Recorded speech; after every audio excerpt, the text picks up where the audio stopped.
The First World War was a technically advanced and mechanized global conflict the likes of which the human race had never seen before. New and more deadly weapons constantly changed the theaters of battle on land, on sea, and for the first time in the air.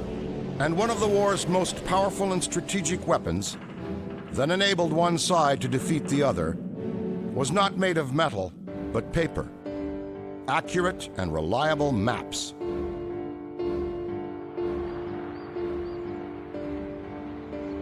So today, we're getting you to georeference actual World War I topographic maps issued to the British Expeditionary Force at the very beginning of the war in 1914. The World War I collection at McMaster University is the largest collection outside of the National Archives in Ottawa. We have almost 1,500 maps and close to 600 aerial photographs. This particular one is a secret edition.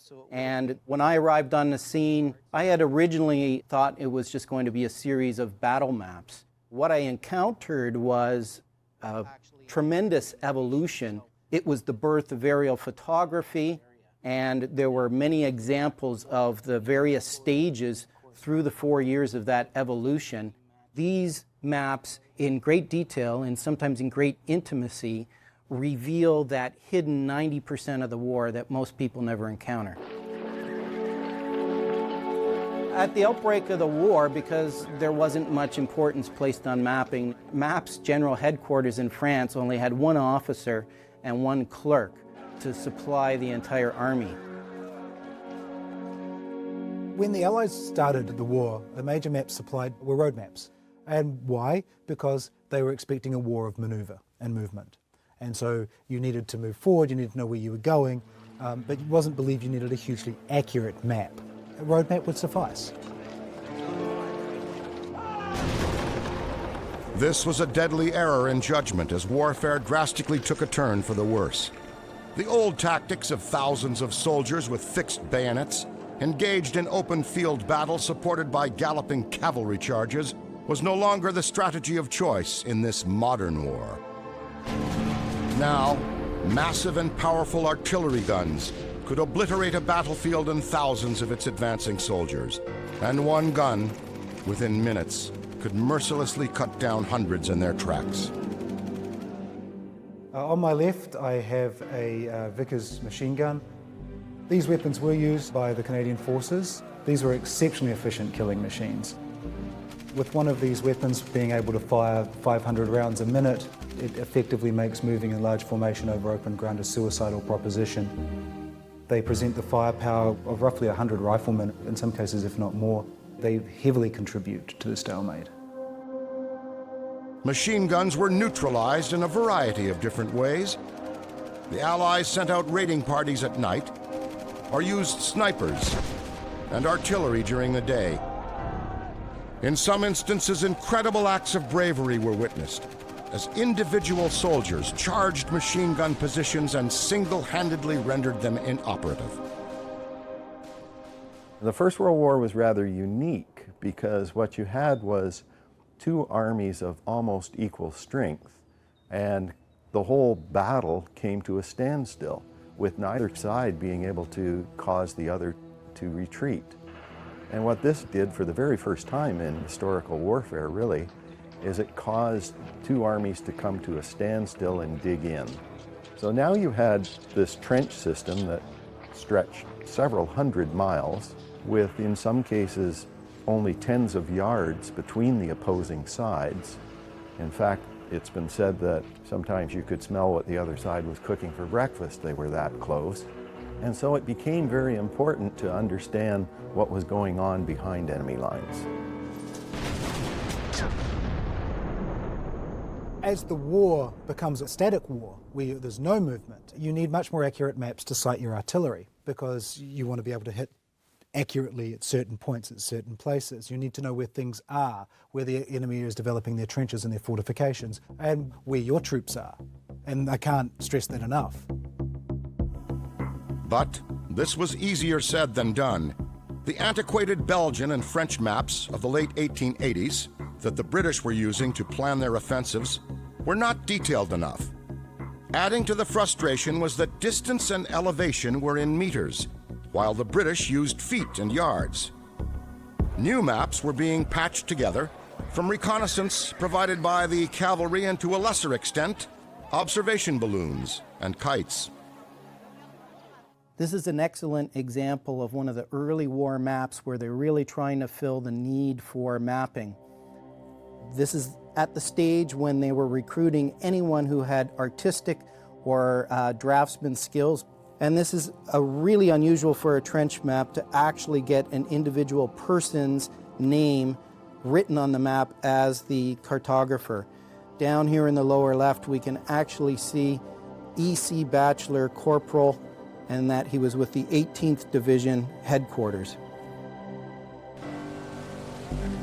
In this war of limited movement, most Allied-initiated battles began with a massive onslaught of shells in the hopes that by sheer volume alone they would destroy the Germans' fortifications.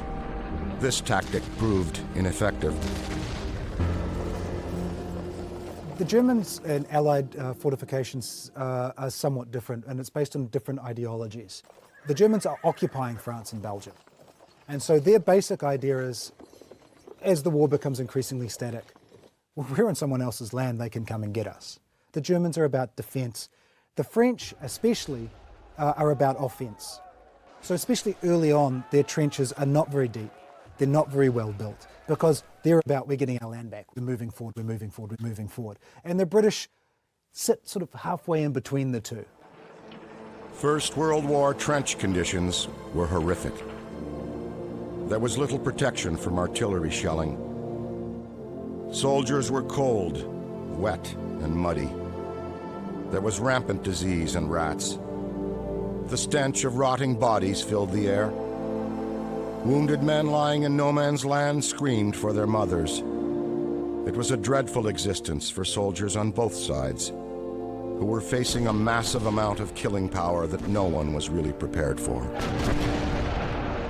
Exploding shells and shrapnel from artillery fire killed more soldiers than any other weapon of the First World War. At the Battle of the Somme alone, almost 1.8 million artillery shells rained down upon German lines in the space of 1 week.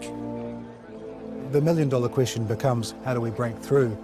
And artillery increasingly becomes seen as one of the saviors. And so that's where the map and reconnaissance becomes so important. Where are they? You've got to find it, and then you've got to hit it. Maps are really a weapon of war. If they're accurate, they greatly add to your arsenal. So if you're in a position where you can't view the enemy, all you can rely on is that map. That's your only pair of eyes. With a continuous line of intricate Allied and German trenches, stretching almost 700 kilometers from the English Channel to Switzerland, there seemed no possible way to gather information over and behind enemy lines. The answer lay in a century-defining invention that had appeared in the skies little more than a decade earlier.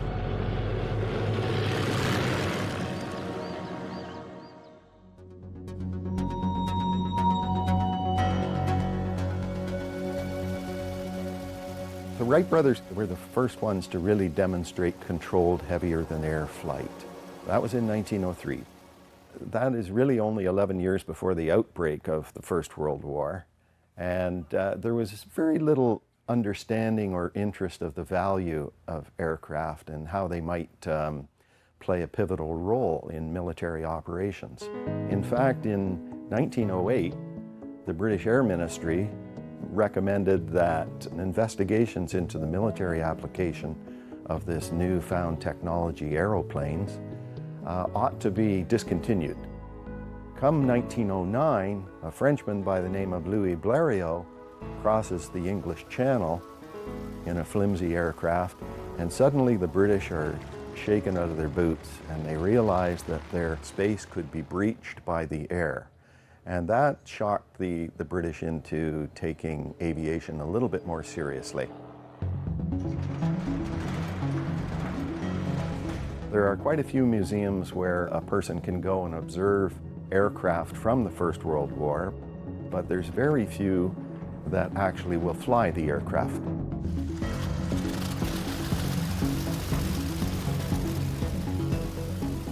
Here at the Great War Flying Museum, the common thread is that we all care about First World War aviation passionately. And it's our feeling that these airplanes are best appreciated in the sky. So to that end, we have built replica aircraft of the First World War vintage. There is a core group of highly skilled builders that manufacture these aircraft, and there's a core group of pilots that are capable of flying them. The aircraft that's behind me is a Sopwith 1.5 strutter. There were in total approximately 6,000 of these aircraft produced. It was designed from the very beginning to be a multi-role aircraft. It was good for both reconnaissance and aerial photography, as well as bombing, and to a limited extent it could dogfight. This is where the rear gunner and the observer would have been located. There was a seat for him to sit on, but at many points in the fight he would be standing. The primary role of aircraft, and this is often forgotten in the way in which the First World War air war is viewed by many, is not the Knights of the Sky and your Red Barons and so on and so forth. The primary role of aircraft when they're first brought in is for reconnaissance. Initial reconnaissance missions used single-seat biplanes that did not have armaments or any mechanisms for gathering intelligence other than their pilots making observational notes. When the concept of having a two-seater with an aerial observer came about, it was not uncommon for the observer to be a higher-ranking individual than the pilot. And for instance, Baron von Richthofen, the highest-scoring ace of the First World War, began his career as a two-seater observer. The idea back then was that the pilot was just the chauffeur for the higher-ranking officer to see what the heck was going on over the battlefield. Often during these missions, enemy aircraft would pass one another, and both sets of pilots and observers would cordially wave as they headed to spy on each other's positions. Eventually, each side decided that they should prevent the other from gathering its intelligence. Friendly hand waves were soon replaced with threatening pistols, as each crew took wild potshots at the other. Pistols gave way to rifles, and there was even a report of a German observer attaching a gramophone funnel on the end of his rifle to make it appear as a great big blunderbuss. Things change when they start mounting machine guns on aircraft.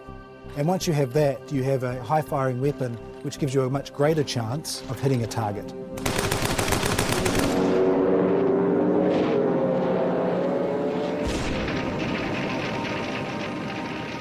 Aerial photography evolved in tandem with the capabilities and firepower of aircraft, as the Germans and Allies went head-to-head in a race to gather intelligence behind each other's lines.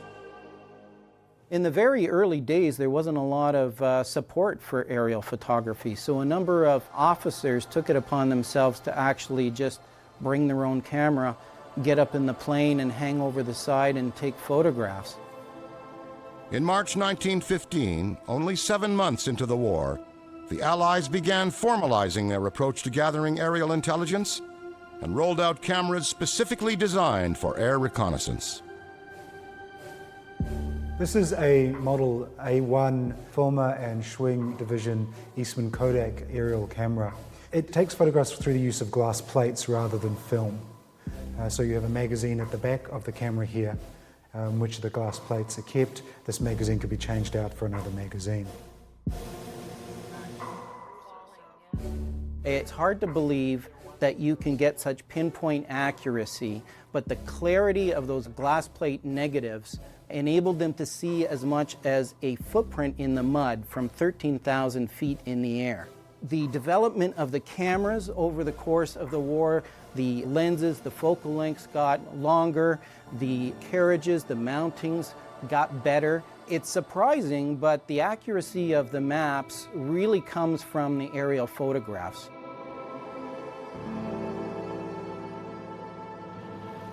Now the problem that you face is that you have to fly slow and straight. You present quite an easy target for other aircraft and anti-aircraft fire from below. You're also cold because you're high up in the air. So it's not the most comfortable place to be, even if you take out the dangers of someone trying to shoot you down. When you add that stress and add the stress of trying to get the best photographs you're trying to get, these guys have got quite a difficult task ahead of them.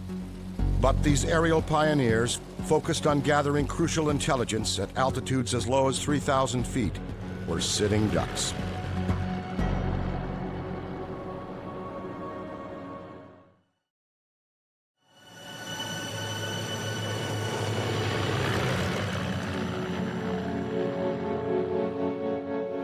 Aerial reconnaissance crews are really the unsung heroes of the war. We always hear about the fighter pilots, but we don't often stop to think, why were they up in the air anyway?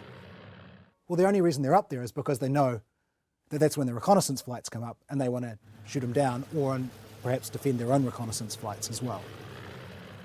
And soon the fighter aircraft started to engage one another. And this is where you have the evolution of the so-called dogfight.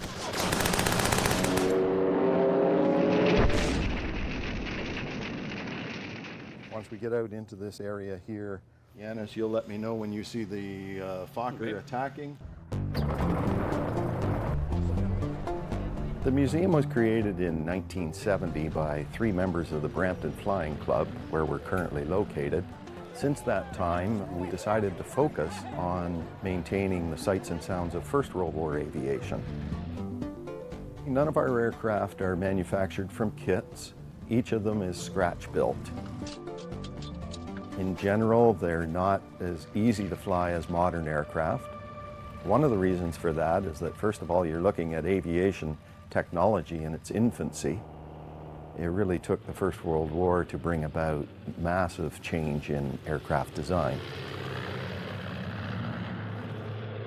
In an effort to try to give people a sense of what it might have been like, we do mock dogfights during air shows, and it gives people on the ground a sense of the drama that was involved. There we go.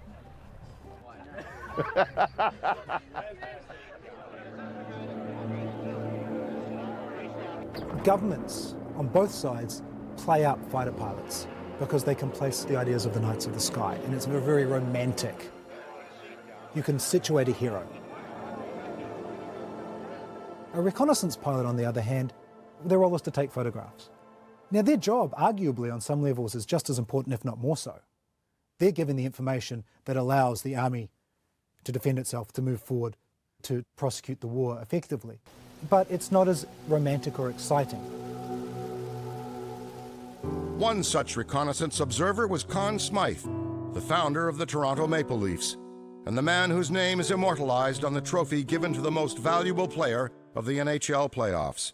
While serving with the Royal Flying Corps in 1917, Conn Smythe was shot down, captured, and remained a German POW until the end of the war.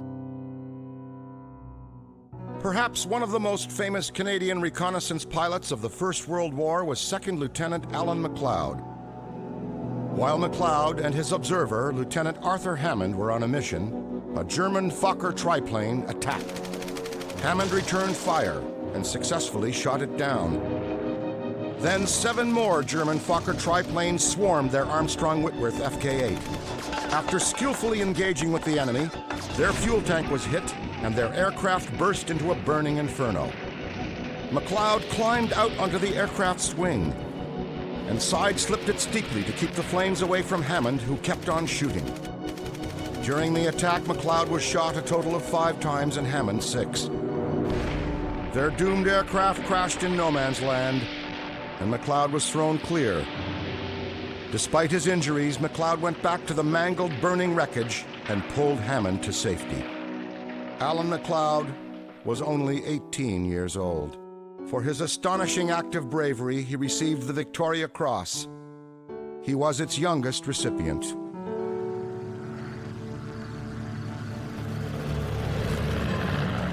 Photo reconnaissance flights often started at the crack of dawn. There was a particular advantage to taking a photograph in the early light as well as the later light of the evening, and that was in the production of shadows on the ground. Now, if you knew the time of day You could figure out the inclination of the sun. You could measure the size of the shadow, and you could therefore determine the height of the object on the ground that you were filming. The science behind aerial mapping was to shoot a series of overlapping photographs which featured the same fixed points. Once on the ground, the challenge was to make sense of it all and transfer it onto paper to create maps. And they have to plan to take many photographs along that flight line. That includes then planning out the speed of the airplane, the timing between exposures. So a man might have a stopwatch in one hand and a notepad, and he's clicking the camera shutter, changing the film, advancing the film, waiting, click, take another photograph. A very repetitive process, but on a very methodical set of lines. Photos were developed back in the field at these field survey stations. They would be pieced together to create one continuous mosaic base map. Then they would be passed on to the cartographers. He's getting the accurate measurements, the shapes, the areas, the sizes of the features, but he's delineating them. He's drawing those boundaries, he's coloring them in, he's using symbols which we can more immediately identify, so we can read and interpret that information quicker.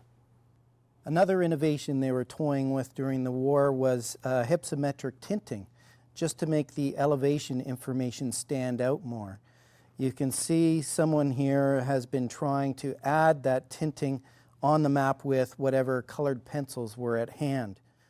We can see that this was a very heavily used map at first sight. It doesn't take a genius to discover that this was a map used in the field. So here we have vintage French mud from 1917 battlefields. The great evolution, which certainly existed before World War I, but which was pushed forward in a much more accelerated fashion, was the use of contour lines. They show exactly where the elevation goes up, at what elevation you are, and for things war-related, knowing how high the hill was you had to climb, knowing how far and exactly where the gun was that you were trying to take out was a critical element.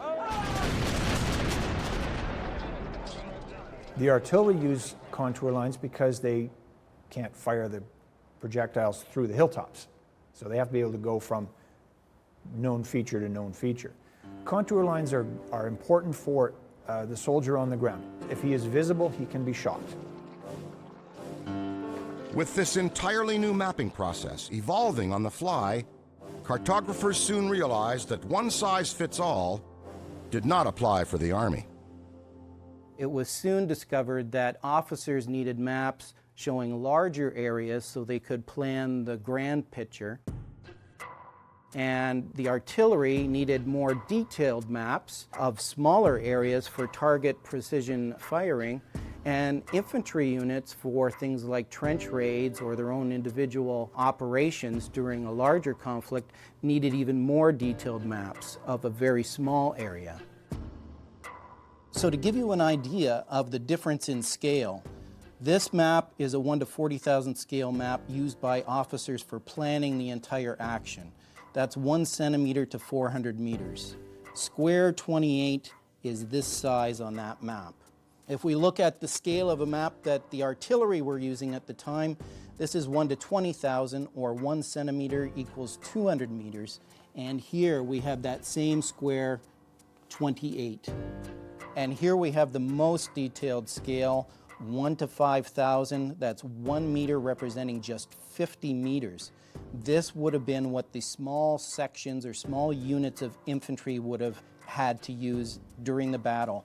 And here, that same square 28 fills this area on the map, almost the entire center of the map.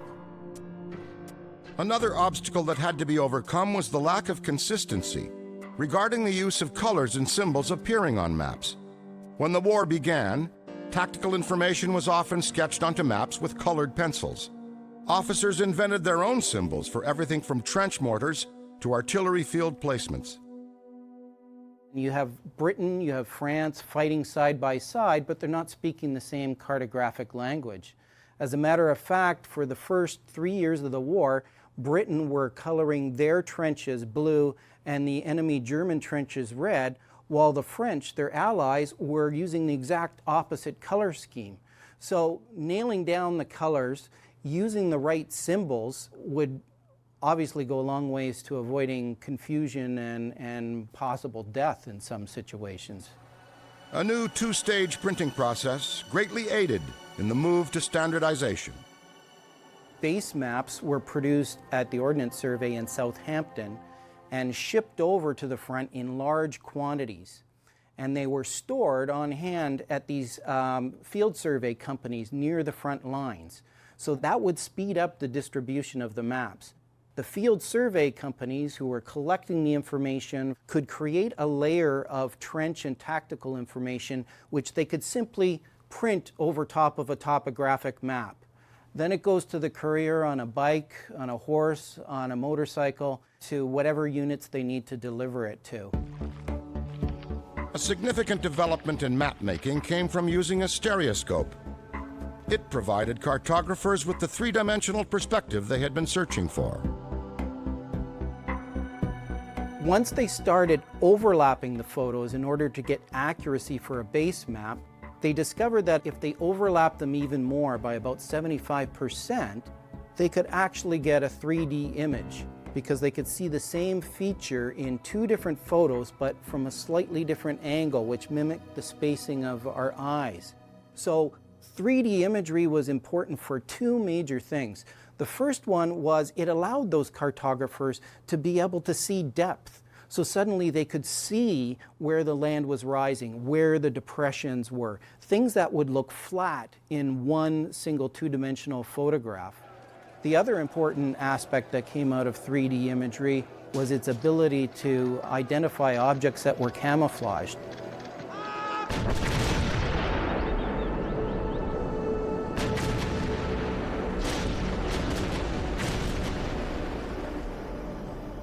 You see there's an increasing development of camouflage as the war goes on. And here, this is where camouflage changes. You don't only have to worry about camouflaging for line of sight now, but also for aerial, because there's guys looking down at you as well. And so you have a development of new camouflage techniques. Guns are painted different colors. They try to break up the colors of the guns. There's use of camouflage netting. And you also develop mock batteries, where you present fake batteries, where you'll make a fake gun out of cardboard or an old gun and then make a fake crew out of scarecrows. So you have to train people to know what to look for. And there are some very, very cool photographs of guys basically hanging off chairs that have been strapped to the walls, looking down, and they're being taught how to do artillery observation. Each year, map sections grew in size. They went from being field survey companies to field survey battalions to meet the ever-increasing demands.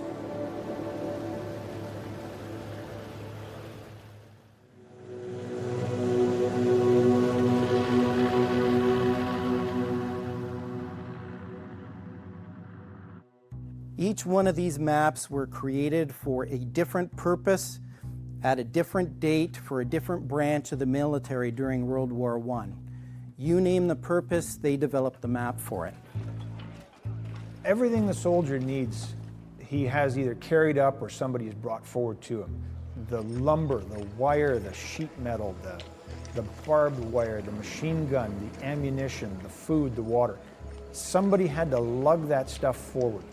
And it required maps so people would know where to move things towards and distribute the supply depots close enough to be useful behind the lines. Over here we have a map of the Ypres region, and this is kind of the back area behind friendly lines. And we can see that this map is delineating water stations, natural springs, deep wells, a colossal amount of work put in just to support the war effort. Maps are very important for all phases of the battle, especially behind the lines. This is what's known as a message map. These were issued to officers going into attack so that they could communicate their situation very rapidly back to headquarters behind the lines for evaluation. This is a World War I soldier's equivalent of a modern-day smartphone. First of all, you got the small portable size. You've got your map information, like calling up Google on your phone, based on aerial photography, like our modern maps are based on satellite imagery. And then when it comes time, you can send your text message. We've got a printed form on the back here, and they can say what their situation is. They can say whether they're being held up by an enemy machine gun or by wire. They can request extra ammunition, water, hand grenades. These little guys only appeared in the last half of the war when the printing process became very streamlined. It became a well-oiled machine, and they were able to just crank out the maps by the thousands. Aerial reconnaissance was at some times supported with intelligence gained from trench raiding. Canadians become quite good at it. The Australians actually hunt the Canadians out because they've heard of the Canadians' aggressive nature when they come to the Western Front after being in the Middle East, after Gallipoli, to train them in trench raiding. Involving a single soldier or up to hundreds armed with knives and clubs, these adrenaline-pumping, tension-filled snatch-and-grab night raids kept up the offensive spirit and offered a welcome change of pace from the strain of trench life. Through the capture of enemy soldiers, important documents such as enemy orders and maps fell into Allied hands. And the Allies themselves were so worried about their maps falling into German hands that they quite often didn't print their own trenches on the map. There were many hand-drawn sketch maps by Allied soldiers, basically because the trenches themselves were just this maze, this spider web of passageways. Trench maps are marvelous cartographic masterpieces. Every little jog, every little jigsaw, every little corner is a real place. And they're not approximations, they're actual locations on the ground. So like a street map, the trench maps helped the Allied soldiers know how to move around, and as well for the enemy positions, so they would understand where the more vulnerable portions of the enemy's lines were.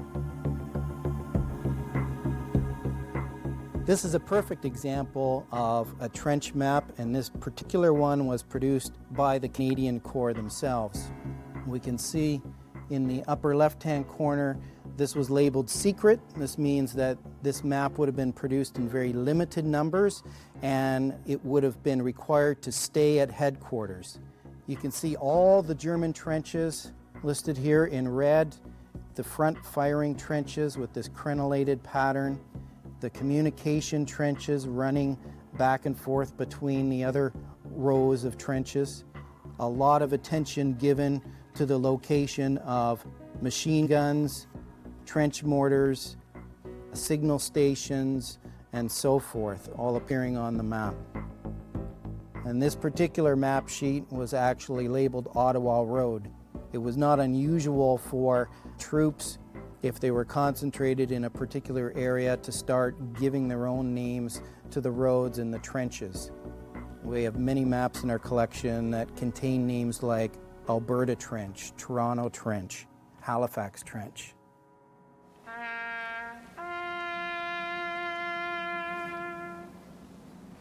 Vimy Ridge, an escarpment on the western edge of the Douai Plains in France, was a seemingly unsolvable obstacle.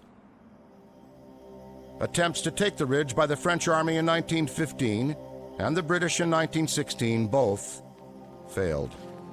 Now it was the Canadians' turn. The battle would be the first time all 4 Canadian divisions would fight together, consisting of more than 97,000 Canadian soldiers alongside their British counterparts. Success for the Canadians very much depended on neutralizing the German artillery. It was life or death, and it was truly the time when the evolution of the power of the map, the power of making a good map, A, and B, the power of giving the good map to the soldiers on the ground and letting them peruse them, letting them spend time with them, letting them get to know the environment in which they were about to go into battle, was pivotal, was life-saving, and in fact, in the end, probably was war-winning. Aerial reconnaissance represented a key success factor in the Battle of Vimy Ridge, which is recognized as the battle in which Canada was put on the map as an international fighting force.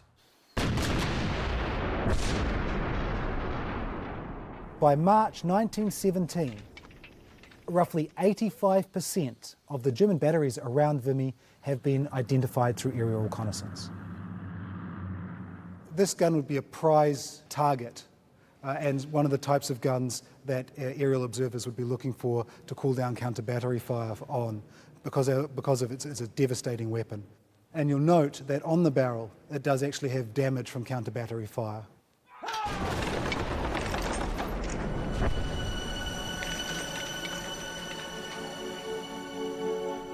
If you can take those out, which the Canadian artillery does very well, that's a huge advantage. And you need the maps. You need the aerial reconnaissance and the map points to know where they are so you can take them out. This is a very rare 3D topographical map of the Vimy Ridge area. It was produced a week before the Canadian assault on the ridge in April 1917. And what they've done actually is taken a number of maps and cut along the topographical lines and then glued each layer on. So the people looking at this map have an idea of the understanding of the topography rather than just simply looking at a flat surface. More than 40,000 maps were given to even the lowest-ranking Canadian soldier in preparation for Canada's assault on Vimy Ridge on Easter Monday, April 9, 1917. Having everyone on the same page became common practice with the Canadians at Vimy Ridge and at all subsequent Canadian battles. This is one of the most significant maps in our World War I collection. It was prepared for the Battle of Vimy Ridge at the extreme detailed scale of 1 to 5,000. This would have been something that would have been in the possession of the small unit commanders, like NCOs, possibly sergeants with just a section of men. So by Vimy, this was the important change, is they were starting to disseminate this information and share these maps right down to the small sectional unit.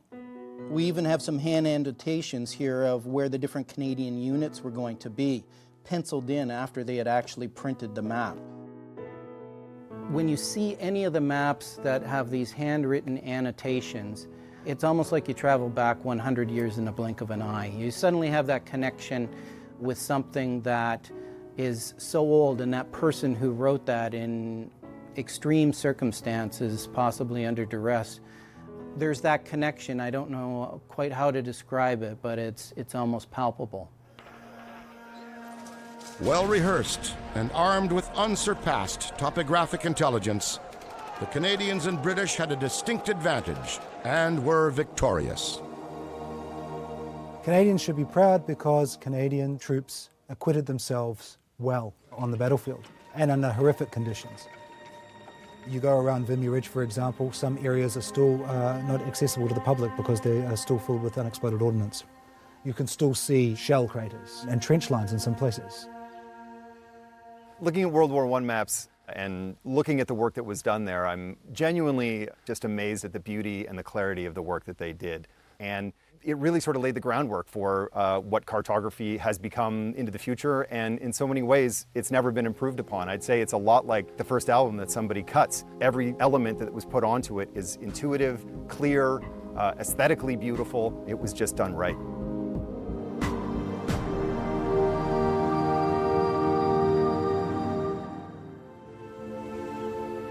What started at the beginning of the war as a trivial afterthought, with one British officer and one clerk operating out of MAP's general headquarters in France, by war's end had grown to almost 5,000 allies, who produced more than 32 million maps.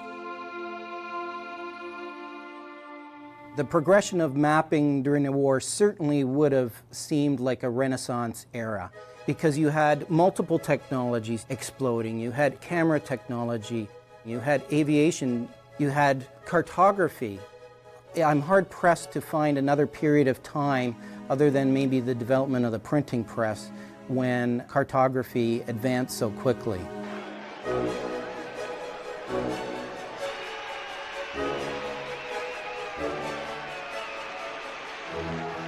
Because of the First World War, mapping went into a new direction. It had entered the modern age, and there was no looking back. Wartime advancements paid off in peacetime benefits. Prior to World War I, the Canadian Mapping and Charting Establishment estimated it was going to take 3,600 years to map all of Canada, basically because there was huge areas of highly inaccessible terrain. It was just such a huge landmass. One of the most important figures in Canadian engineering and mapping history was General Andrew McNaughton. He did good things in World War I. He was a successful general, so people listened to him. But he was an engineer. He was a smart guy when it came to maps and math and the business of building a country. Yes, they'd been a soldier at war, but he saw the need for making maps to pull the country together, to raise our standard of living, raise our standard of public knowledge. He decided that the best way was to start mapping more of the country. They had aviation, they had survey, they had manpower, there was a national will. It became a mission to improve the mapping that they'd had to stop in 1914. In the 1920s, the Canadian government made an effort to outfit the Canadian Air Force with biplanes that could land on the water. The observer cameraman sat out in the front of the bow of this flying boat, and he had an unrestricted field of view, and he could take pictures to his delight. And that's exactly what they did, and much of Canada's north was opened up and mapped during the 1920s as a result of technology that was developed during the First World War. And not since the striking of the last spike to signify the completion of a pan-Canadian railroad had there been a greater geographical feat to unify the entire country. The mapping of Canada eventually saw the nation fully mapped from sea to sea to sea in 60 years. One of the first skills that we teach Canadian soldiers is how to read a map. Soldiers today know how to read and write. In World War I, it was a slightly different demographic. Many men had not gone through as much schooling, but still they would have been taught. This is a road, this is a river, this is north, these are the grid lines, this is how you take a grid location. So as much as a soldier needs to know how to fire his rifle, even in World War I, he had to know how to read a map. Right now we're standing in the warehouse of the Canadian Forces Map Depot. We've got maps from anywhere Canada is likely to be. No airplane flies, no ship sails, no boots on the ground without either a map or data that we provide. You can put a bullet through a computer and it's dead. You put a bullet through a piece of paper, you just got a little hole. Every soldier wants to have a paper map in his pocket as his fallback. As much as it's an information age, we work on paper.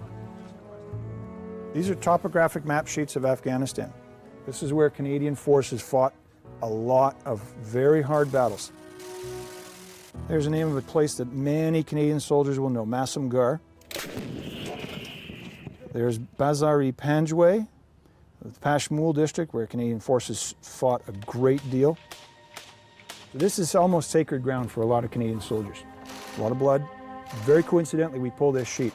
This is an important map sheet for a lot of Canadian soldiers. I am standing on the shoulders of giants. I do not have the manual skills, the math skills to do a quarter of the work that they ever accomplished. We have to remember when the war broke out, airplanes had only been around for 10 years. So I'm not quite sure I know how we got men to volunteer to go up into these rickety contraptions that were made of a few sticks of wood, some wire cabling, canvas mounted on a couple of airplane wheels, told to fly up about 10,000 feet into the air with no parachute, and then fly slow and straight over enemy lines, taking overlapping photos while you're shot at from the ground and from the air. Blows my mind. The bravery and resourcefulness of thousands of British and Canadian pilots not only raised intelligence reconnaissance to new heights, but also changed the nature of mapping forever. More than 22,000 Canadians flew for the Allies. Only a handful reached the coveted status of being recognized as an ace. but all of them are remembered as risk-takers and innovators in a time when flight went beyond the inventor's dream and became a weapon of war.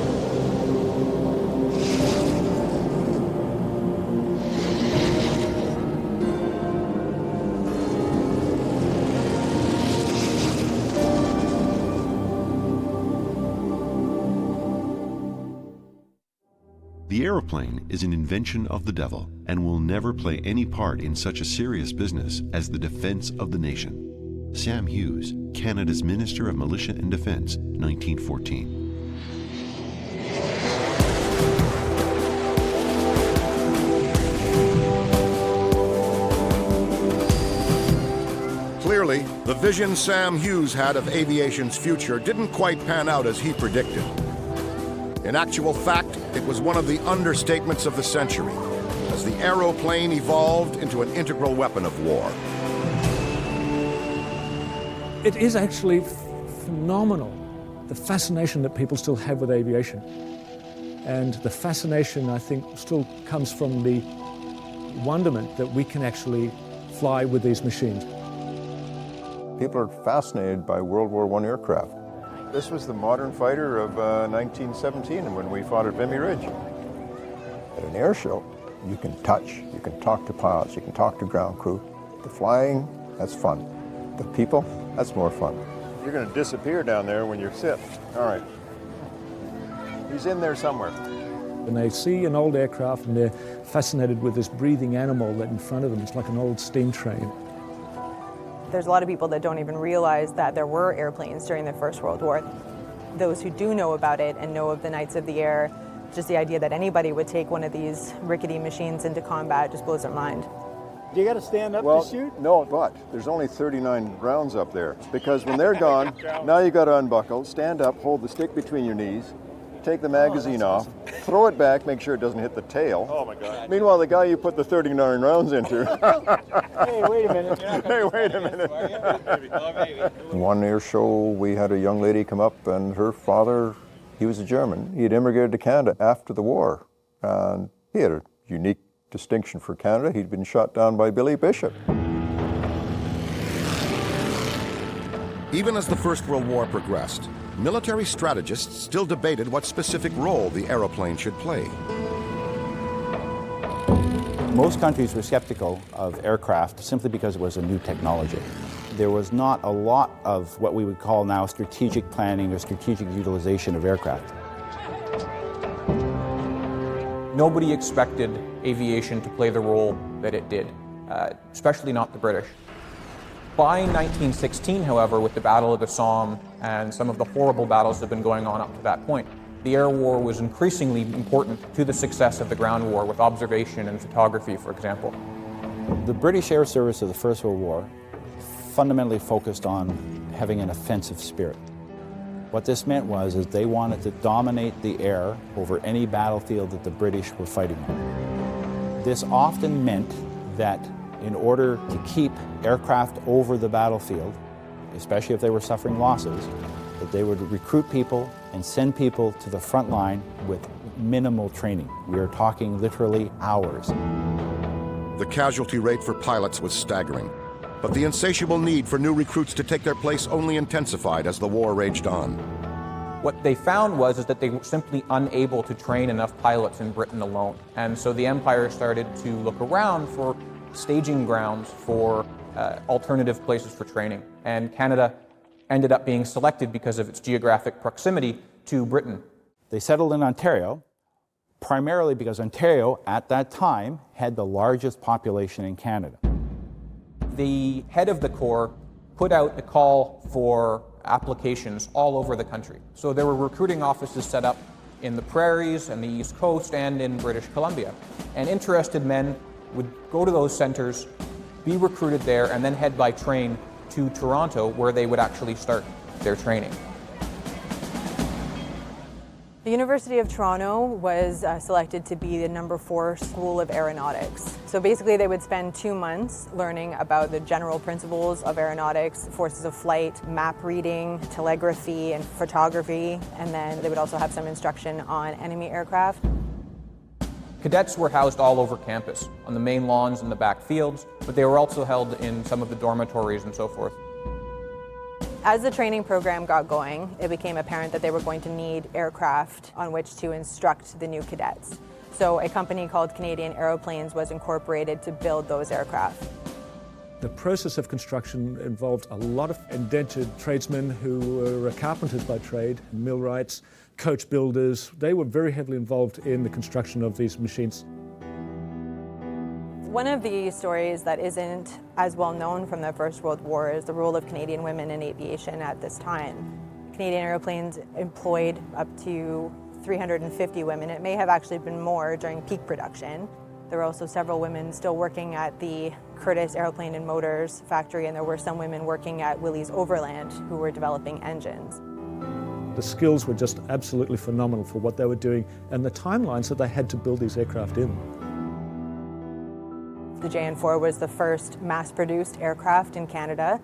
One of the numbers that gets thrown around for the number of aircraft that were produced at that facility is 2,900 aircraft, including spare parts. The JN4 was an excellent trainer aircraft. It was very stable and relatively easy to fly, which was great if you are just learning and taking off and landing. However, once these cadets got over to their service squadrons and were introduced to more advanced aircraft with rotary engines, their training quickly was known to be insufficient. But this was a great place to start. Once men completed their training at the U of T, they would move on to the actual flight schools, which were set up at airfields around what is now the GTA. The cadets invariably were crashing all around their airfields, and so they would land in farmers' fields, they would land in trees, they would sometimes even land on the hangars that they were supposed to be parking their aircraft in. And these were often comical in nature, but of course, that said, almost 140 airmen were killed as part of the training scheme during the war. 3,135 cadets completed their pilot training in Canada, with more than 2,500 sent overseas to Britain. Once there, they were streamed into either bombing, observation, or fighter squadrons. Many soon found themselves behind the controls of the nimble and aggressive Sopwith Pup.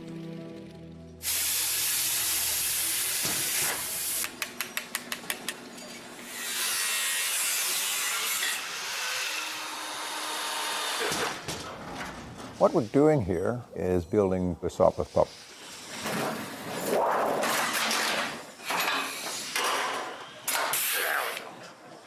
Any pilot that flew a Sopwith Pup thoroughly enjoyed it. Delightful aircraft to fly, fun, versatile. It did everything you wanted it to. So if you're going to build a World War I aircraft, it always struck me this is the one to do. The building a replica Sopwith Pup, identical to the one that my father flew in World War I. And this project really recognizes Dad's achievements. Tommy Sopwith, the designer, from the beginning built float planes. He went on to build the Sopwith 1.5 strutter aircraft. And that was the first aircraft that many Canadians flew into combat. It was a two-seater. It was a reconnaissance aircraft and a bomber-type aircraft. From that, Tommy Sopwith designed the smaller Pup. It wasn't called the Pup until an Admiralty chap looked at it and said, "My gosh, your Sopwith 1.5 strutter has given birth to a pup." And the name stuck.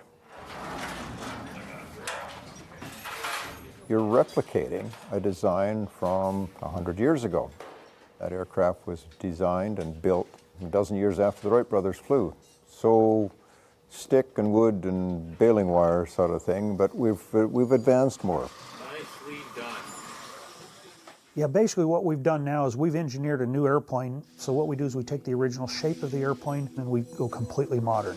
We engineer new spars, new control systems, new control ratios. We're primarily using aluminum structures now, steel and aluminum, where in the day they were primarily all wood.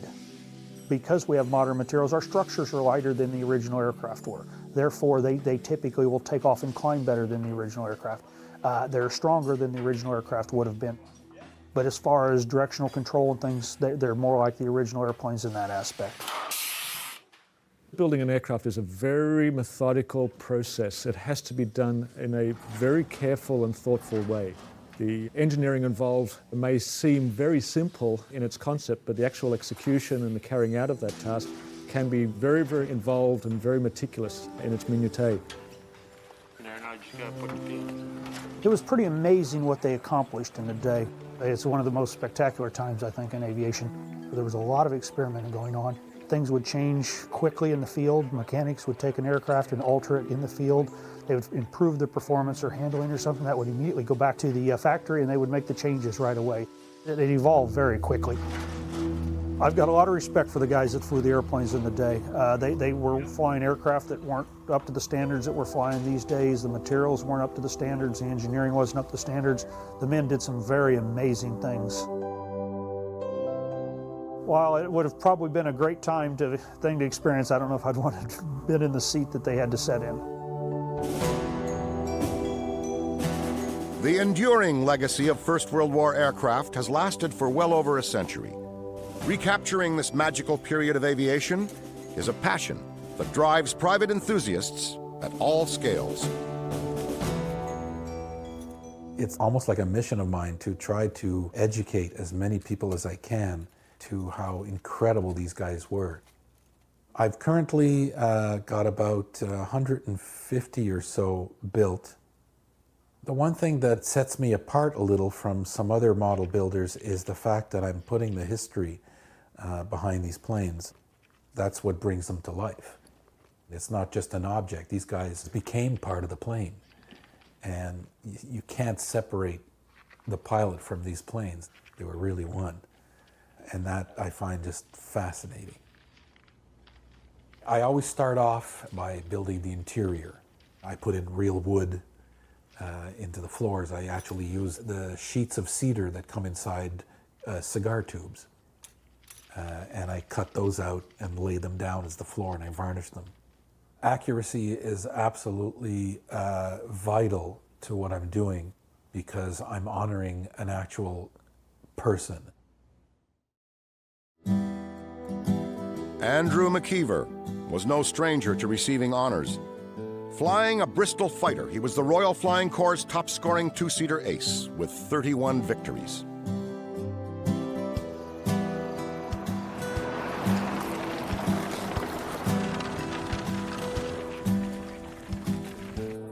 The McKeevers farmed outside of Listowel in Alma Township on the second concession of Alma Township. The story goes that he was just a gentle farm boy, a non-smoker. He didn't drink, very immaculate dresser at all times. He didn't join the Air Corps at the start. He joined the Queen's Own Rifles because I believe there wasn't an Air Corps at the start of the war. Hooray! By the right! Quick march!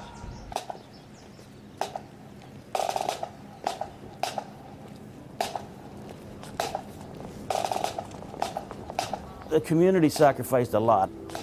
Farm boys went, the bank manager's son went. The impact on the community was immense. We have a cenotaph with 121 names on it. The town of Listowel at that time would have a population of probably between 1,500 and 2,000. And to have 121 that didn't make it back, that's a lot for a town that size. I think they thought that Christmas would be the time to come back because they were going to go over and get the Hun. Unfortunately, it didn't work that way.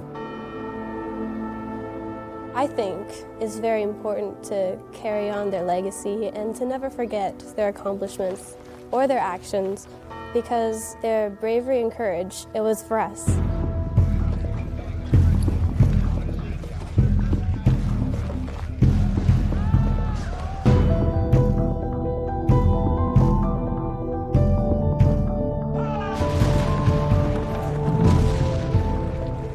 recruits for the Royal Flying Corps from the Canadian Expeditionary Force would come from primarily the infantry and the artillery. Artillery were preferred because that section of the Army was going to make the most use out of the information the aircraft brought down. But if a member of the infantry or a member of the cavalry was deemed to have the right stuff, if you will, usually it's because they had distinguished themselves or because they'd been wounded, then they would be recruited into the Royal Flying Corps. The Bristol F-2B fighter was probably one of the most successful two-seat fighters of the First World War. Andrew McKeever, who's one of Canada's aces, was a huge proponent of this aircraft and scored many victories in an F-2B. He had 2 kills the first day he flew into combat.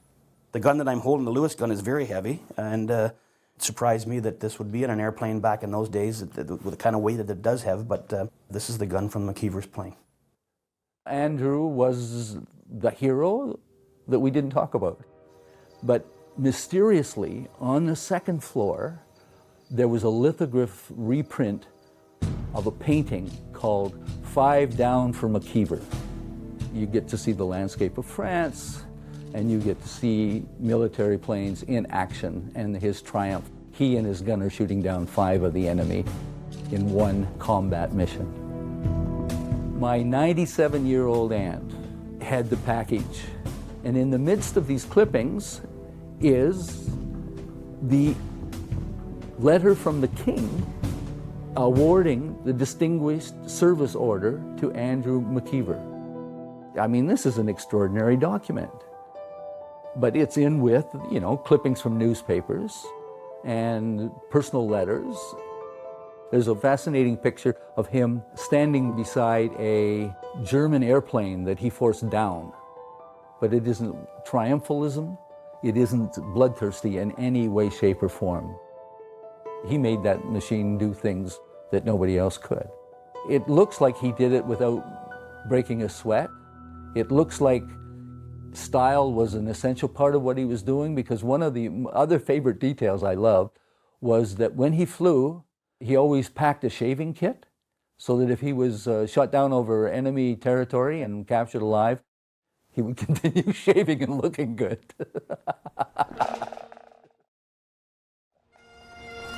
There is a Scandinavian culture that believes you have 2 deaths. The first death is your actual death, where your body ceases to live, and they consider your second death is when your name is spoken for the last time. I think it's important we continue their second life as they have given us their first life. The town hasn't forgotten. The Legion was named in 1987 after Major Andrew McKeever. He was aggressive, he was courageous, he was brave, and he was a young man from Listowel, Ontario who did that. Soon after the war, McKeever's promising life came to a tragic end as he died on Christmas Day, 1919, due to complications from a broken leg. Andrew McKeever was only 25 years old. The air war had an appeal unlike anything we can imagine today. The closest thing is probably to be an astronaut, to go into outer space.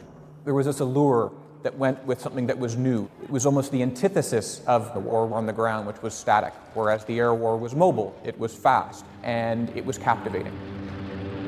It was considered a young man's game, not only because of the requirement for eyesight and reflexes, but because of the physiological stresses that the individuals went under. With no oxygen, with no heat, with terrible living conditions, and with the amount of stress you got on a daily basis, you had to have the constitution of a younger person in order to do it. While the Allies and Germans were developing innovative ways to use aircraft, they quickly realized that whoever owned the skies could greatly impact the events happening on the ground.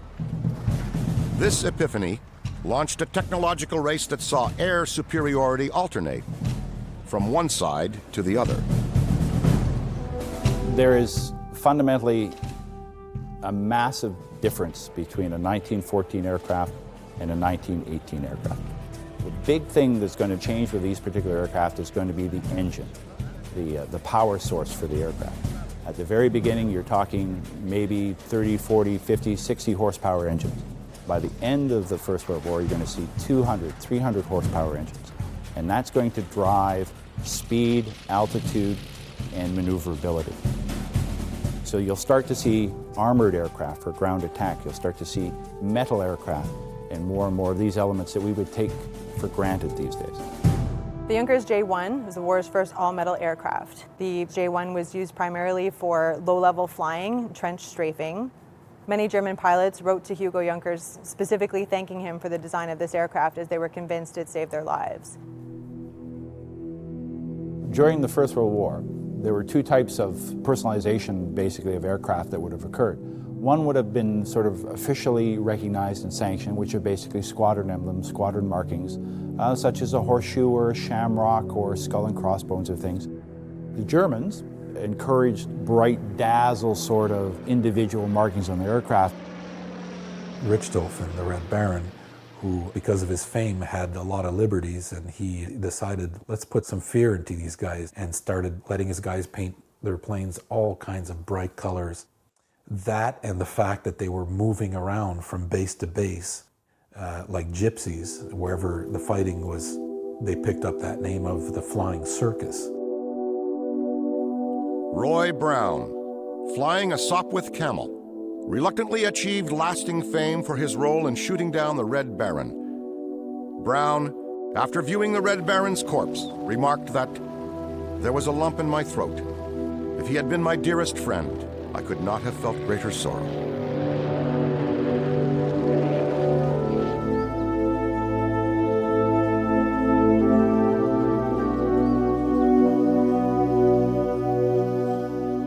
Carleton Place is located about half an hour west of Ottawa.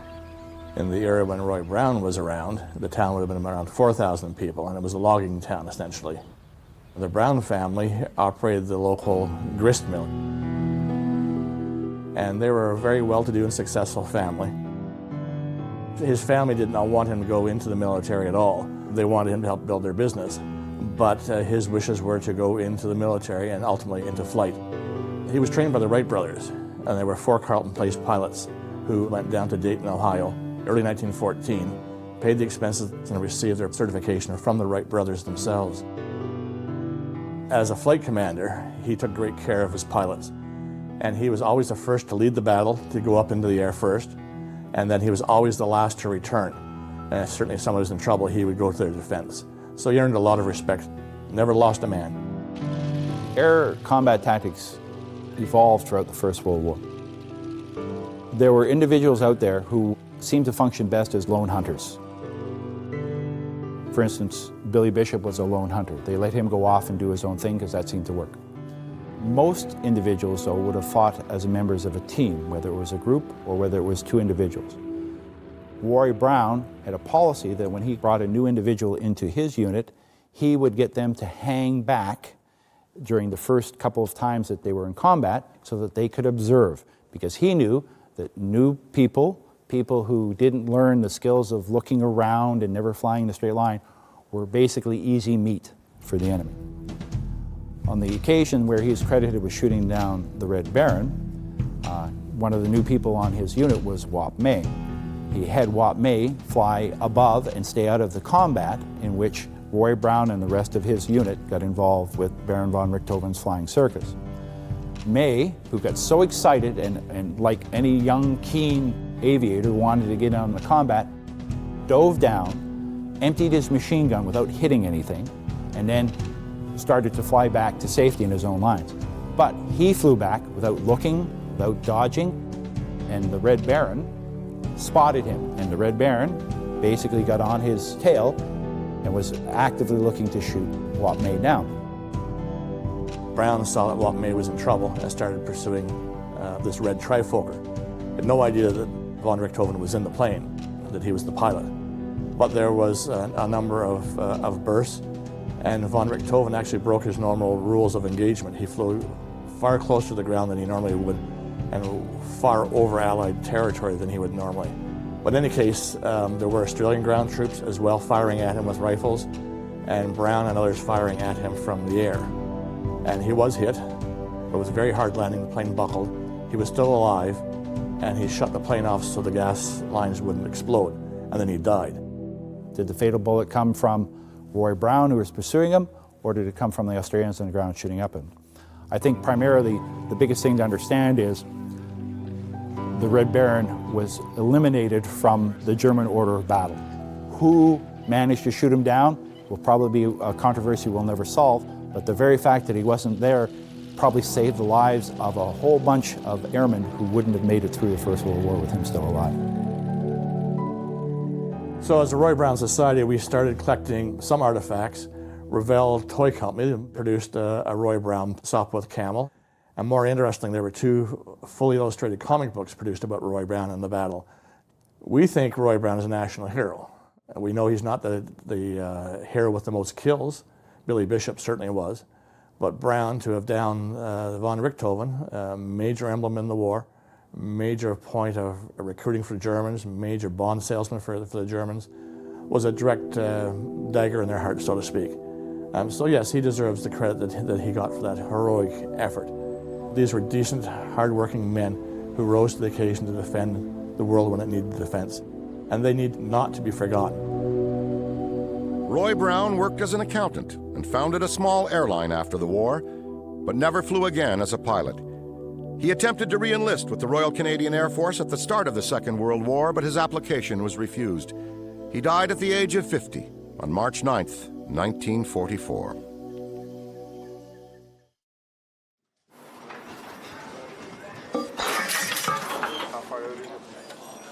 It's been a very interesting amalgamation of a lot of skills. The pull on this metal is this way. Okay. The top one is going to overlap down to here. I have members on the team who have been aircraft maintenance engineers. We've got carpenters on the team. Okay, there we go. It's been a real pleasure to watch them combine the skill sets of working with metal, working with cloth, working with wood. It takes an immense amount of knowledge from a wide variety of disciplines. Oh, there you go. The standard of drawings that were used back then were very different to what we use now. So what we've had to do is actually translate the drawings into modern engineering notes. And once we've done that, we've been able to sit back and compare how they approached the engineering lessons of the time and using the little knowledge that they had about flying and the stresses of flying. And we look at what they did and how they did it, and it's just so phenomenal to see what they did and how they got around a lot of the problems that they didn't know they had until they literally flew the aircraft for the first time. Well, this time around we're looking at it from a more advanced aeronautical perspective. We're not using slide drills, we're using computers. We can fix things, if you want to use the term, that weren't quite where they should be. What we have here is an example of the presentation versus the reality. We've replicated the actual Vickers Mark II machine guns that were mounted on the aircraft. The replicas weigh barely half a pound. The original, the real one, which is here, weighs 33 pounds, a lot heavier. Keeping in mind, this was designed to shoot real bullets. This one is designed to look good. The Vickers Mark II was a very effective weapon in its role.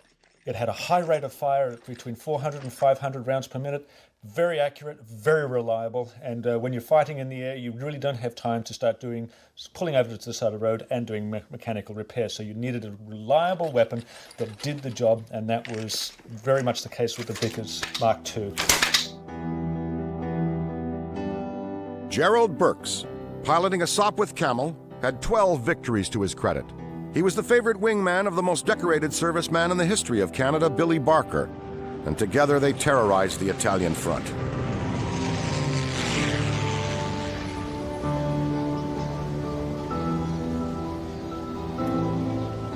Henry Burks came out from northern England. It was a family business, and my grandparents had 4 sons, and all of them were expected to go into the family business. That's what you did. It was the glory days for Montreal. All the banks had their head offices here. The CPR, the CNR, the railways. The French community was not dominant at all. The Scots and the English were the dominant population. Propaganda in the era really played up the notion of farm boys or rural Canadians with their rustic background as being the ideal candidate for making an ace, if you will. They were just as likely to be merchant sons or from urban centers like Toronto or Montreal as they were to come from the farm. My dad would have liked to have been an architect, I think, or an engineer, and he lost that opportunity because he went to war. Well, that's Dad looking very dapper in his black watch kilt with his lovely spats on his feet. And imagine going to war in a kilt. Well, he was in the trenches, and it was a horrible experience. He was wounded in his arm and sent home, discharged. He came back to Canada and then decided that he could do more for the war effort and went back to England. He joined the Flying Corps, and I've forgotten where they trained. He didn't have that much training before he was sent to the Italian campaign. This is the bullseye off the plane, the Sopwith Camel, that my dad flew in, and so it's a good trophy. I had it framed for Dad. Well, I think he was challenged by flying in these little paper-mache planes. They were very fragile, and he had to shoot and fly at the same time.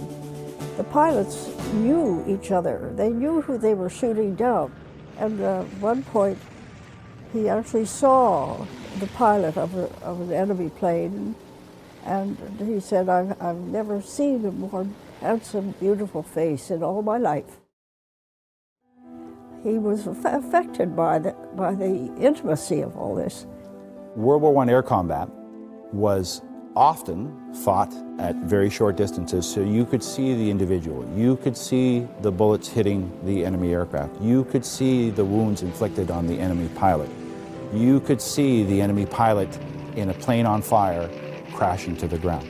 Those were shared experiences that those veterans had, and those were the shared experience that would tie them together. But make no mistake, in the middle of the First World War in air warfare, chivalry, although it occasionally happened where you might bravely wave off an enemy whose guns had jammed, was not the order of the day. The order of the day was to shoot down the enemy. He was very definitely changed by the war. He rarely talked about it. He was a humble man, and very grateful to be alive. After the war, Gerald Burks briefly joined the family jewelry business. He was a patron of the arts and a prolific painter until his death on May 26, 1991, at the age of 96.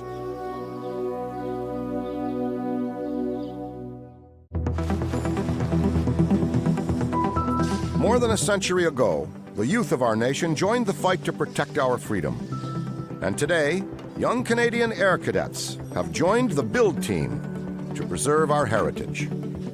Our job today is putting on fabric onto the elevators and ailerons. It's important that the cadets are here with this Sopwith pup build.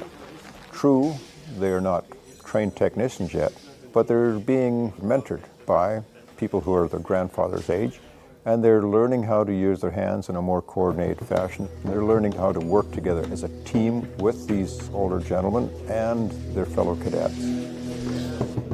This tape should roll over the edge here, if you don't mind. That's the sharp edge that we're trying to protect is there, yes.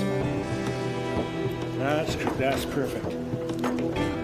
Get it as close as you can. I joined this project because I greatly appreciate aviation and history, and I also appreciate the fact that we are continuing on a trade which is dying, the building of aircraft, specifically World War I standards, and eventually we are not going to know how to do that, and I only see it as my duty to keep that tradition going.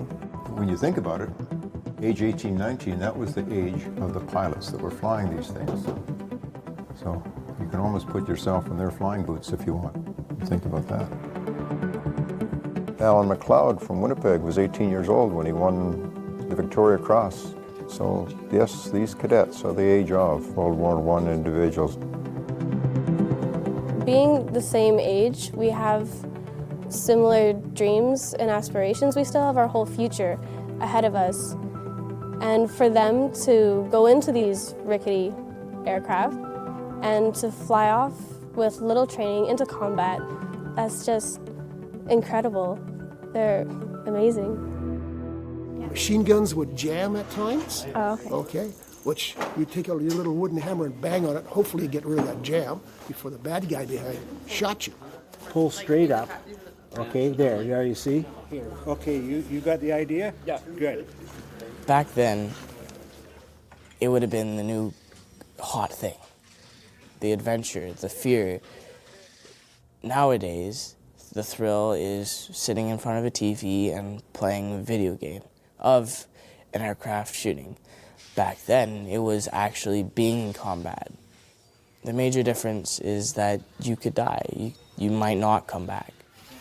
Nice straight line. Being a part of this project is really an honor because after I'm done with school, I just want to become an air mechanic, and I thought it'd be a great opportunity and a chance to show what I can do. Knowing that that information is being passed on from professionals that actually have a passion for it. And it has a different feeling than if you were just to go online and search it up and look at it on YouTube or something. The passion is what you don't get. The feeling of touching and feeling and getting hands-on with the project is what you don't get if you just look it up online. These men, their courage and their ingenuity should always be remembered because their sacrifice, it was for us.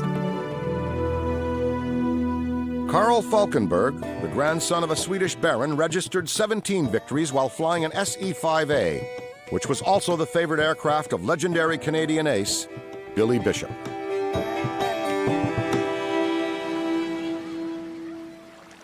Dad was born in 1897, grew up in Newfoundland.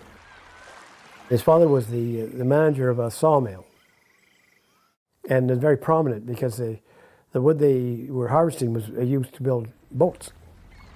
As a youth, they played in the docks and they went crab fishing and hunting caribou. He signed up out of Quebec, I think, and was sent to the army, and so he spent time in the trenches. And he was badly wounded there, and he was in the hospital for 5 months or something. He got gassed. The shell that exploded next to him and buried him, and the gas was there too. And after he got out of that, he wasn't very fond of the ground attack, and he joined the British Air Force. And he was in the Air Force for a year, the last year of the war. From a lieutenant, he became a wing commander in a year. And the casualties in those old planes was horrendous. And so that if you lasted a month, then you've probably seen most people you joined with dead. Casualty rates were so high amongst new pilots that they almost invariably became fatalistic. And the sad reality was that it was simply through attrition that led to their promotion. That said, however, for the Canadians, they never had the opportunity to command anything greater than a squadron. Those positions higher than that tended to be manned only by the British. They were flying 2 to 3 sorties a day. You know, those planes, I don't know how the gas was only last about an hour, so they go and they fly and they come back, rest and go and fly again. Canadian aces were bar none some of the bravest men. You've got to go up there and there's going to be 40 German planes waiting for you and there's only 15 of you. My father's attitude would be that if somebody's hunting you, then you better get him first. Most pilots did not want to engage in a dogfight. A dogfight where the aircraft are mixing it up and fighting each other is a game of chance where you might win or you might lose. So an effective fighter would be one who would dive, make an attack, go away, climb to altitude, make another attack, go away, and to survive to come back and fight another day. If you shot someone down and you captured him in your side of the lines, sure, you're going to take him to the mess that night, wine him and dine him, for he's a jolly good fellow, send him off to the prisoner of war camp. That happened on both sides. But if you shot someone down and he landed on his side of the lines and was going to escape, the battle is still joined. You've got to take him out, because if he makes it back to his squadron, he's up and at you tomorrow morning at dawn. There's nothing glorious about war. This is my father. This is Don McLaren, Andrew McKeever. I don't know who this is, and that's my father's dog. My father always had a dog with him, and this one probably spoke French. He had no sense of danger to himself. When he first was wounded seriously, anybody else would fold their tent and run. He joined the Air Force and finished the war, still fighting for his country. Carl Falkenberg went on to serve in the Second World War as a recruiting officer in Montreal. He died on October 7, 1980, at the age of 83.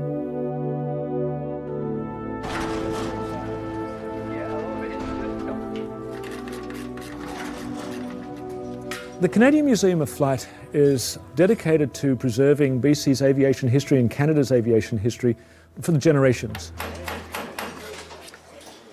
The passion that these men and women feel for aviation and for the preservation of history is truly wonderful.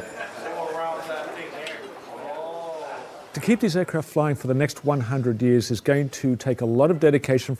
We're building them strong enough and using techniques that will stand the test of time. So it will be our children, our grandchildren, and probably even our great-grandchildren who will be looking after these aircraft as a legacy to Canada. Pretty close. Oh, you are good, very close.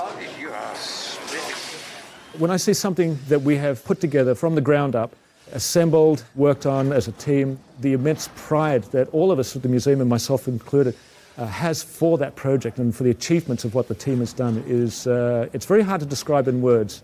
They really do become our children. These aircraft do have a life. They have character. They are definitely part of the family.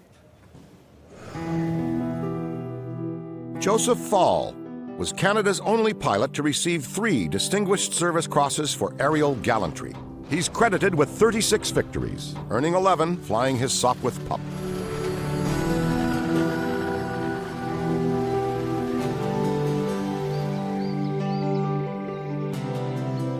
Dad was born on Vancouver Island, near a place called Hellbank, a beautiful valley, farmland, and my grandfather was a farmer. He had a dairy cattle. After primary school, Dad was sent to a school in near Duncan that was actually a preparation for military college. He wasn't interested in fighting in the trenches. Either the Navy or the Air Force was the alternative. If you exclude some of the bombing work that he did in early 1917, he only flew in combat for, I would say, about 9 months. The fact that he became an ace in a very short time demonstrated his abilities, and to achieve 36 victories in 9 months is just incredible. Within the British Air Services, there was no official recognition of the ACE system per se. The British sort of discouraged this because they did not want to officially single out any individuals as being special above someone else. However, unofficially, it appears to be recognized that if you managed to knock 5 of the enemy down, then you were considered to be an old hand or an expert, and eventually that evolved into what we now would call an ace. Aces in the air war in general was particularly important to the propaganda of the war. The ground war was an atrocious affair. Its muck and mire and the trenches were horrid, and there was no way to glamorize that, and it was very difficult to get men to join that, especially after 1915. The air war was something of an antidote. It was gallant, it was open, it was moving, and it was heroic. There was undoubtedly a rivalry between fighter pilots as to who would be the highest scoring fighter pilot. They very quickly realized that with success in the air came notoriety. Somebody like my father would say, no, it's a job. You don't tally up dead people. And then there's others that were very keen on it. They thought it was great. You know, hey, I'm an ace, and you know, and I have a, what's your total? I got 36. What's your total? I got 10. That sort of thing. In this case, when it comes to killing people, if it's done for the team, then good. But if it's done for individuals, I don't think that is a good thing. That is awesome. Look at that. Holy mackerel. Still a little bit of work left to be done. I would have never dreamed that you could do such a wonderful job. When I was invited to the Aviation Museum to view the replica pup, I have to admit it was very emotional for me. All the imagery, all the graphics have been done by hand, just like they did back in the time. Many of the pilots put names on the sides of the aircraft, and most of the photographs of my father's aircraft, it says Betty. And then somebody discovered that on the opposite side it said Phyllis, so he was accused of being a two-timing man, because many of the times it was the pilot's girlfriends that they had names on. And of course, up until recently, nobody knew Betty and Phyllis were his two sisters. Can you imagine being up in the air with somebody shooting at you? I firmly believe it really bothered him, and he very, very seldom ever spoke about the war. A reporter asked him once, what he did during World War I, and he said, "Oh, not much really, just killed a bunch of young German farm boys just like me." I had no real appreciation for what he had done until I was probably 25 or 30. And then all of a sudden it hit me like a truck.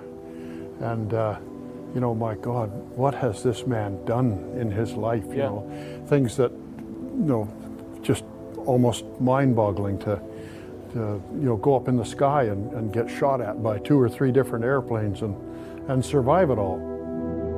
They did an amazing job, absolutely amazing job. I dearly loved my father, and I sadly miss him, and this is just such a tribute to such a great man. When the war ended, Joseph Fall was granted a permanent commission with Britain's Royal Air Force. He retired in 1945 and died December 1st, 1988, at the age of 93.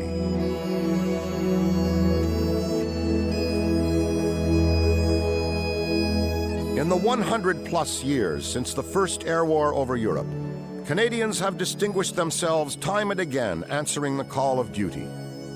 But time fades memory and metal. Preserving and honoring our First World War aviation heritage and heroes is now more important than ever. The legacy of these aircraft will live on as long as there are those willing to carry the torch, to honor the brave young men who flew on wings of courage.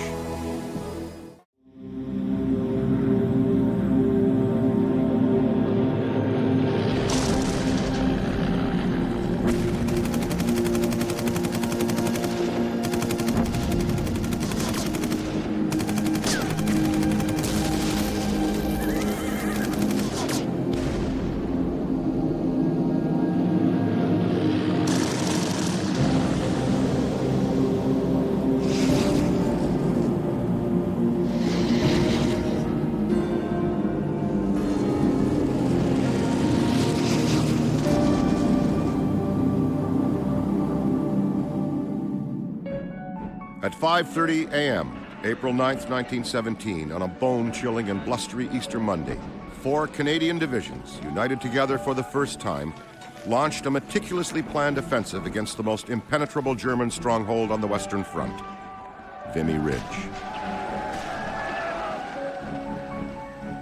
Vimy Ridge in that part of France rises approximately 145 meters above the surrounding territory. So what that meant is whoever held Vimy Ridge could look down on whatever the enemy was doing. That made it a strategic position of utmost importance. Vimy Ridge was the graveyard of armies. There had been at least 300,000 French and German soldiers killed or wounded there in seesaw battles back and forth. And in fact, very few people thought the Canadian Corps could actually take the ridge. Sir Douglas Haig, the British commander-in-chief, tried to warn off Henry Horne, the 1st Army commander, that maybe he should attack further south of the ridge. But 3rd British Army, further to the south, said, no, the ridge has to be captured or the entire offensive will have no chance of success. So the Canadians were given that very difficult position, and they had about 3 months to prepare for that battle. The war, if you look at it through its various phases, you can see an evolution in warfighting. And the Canadian Corps which by late 1916 is 100,000 strong and commanded by Sir Julian Byng, a British general, is always learning. They were adding in new weapon systems. The tank is introduced in September of 1916.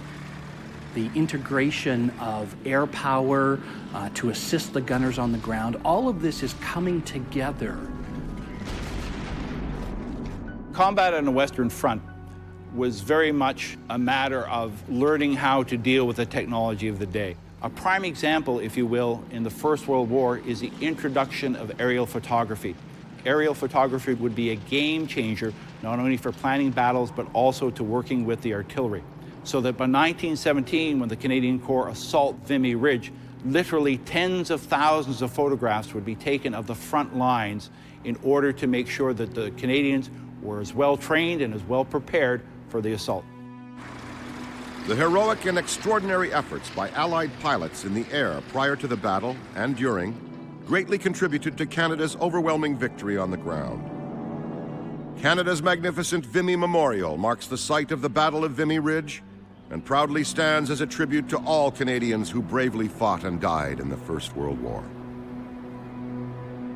Today, thousands of miles from the shore of Canada, we are assembled around that monument.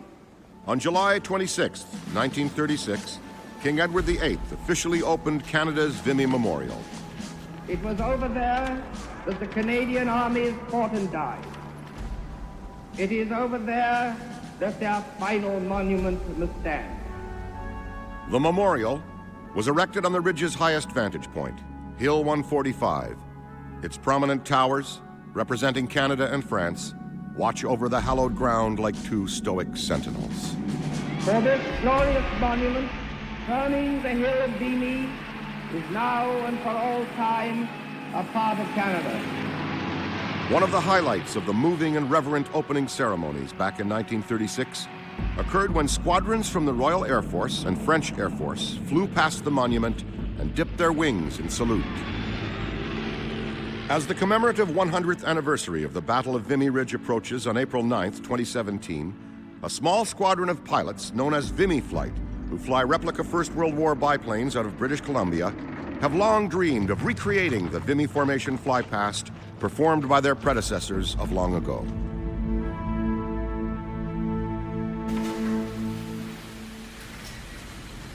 It is a tribute to what they did and what they accomplished in the First World War.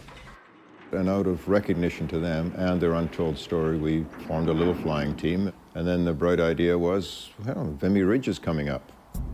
Can we take them to Vimy Ridge? If we have an air abort, then each element will look after. The ambitious idea of creating Vimy Flight came to lead pilot Alan Snowy in 2009.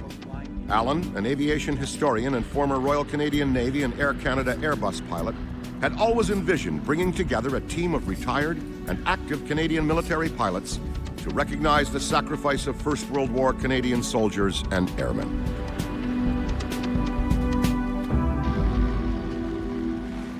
Alan Snowy approached me 8 years ago with it, and I just straight away I knew that's what I wanted to be involved in. So Alan and I acquired Newports and then latterly acquired pilots to fly Newports.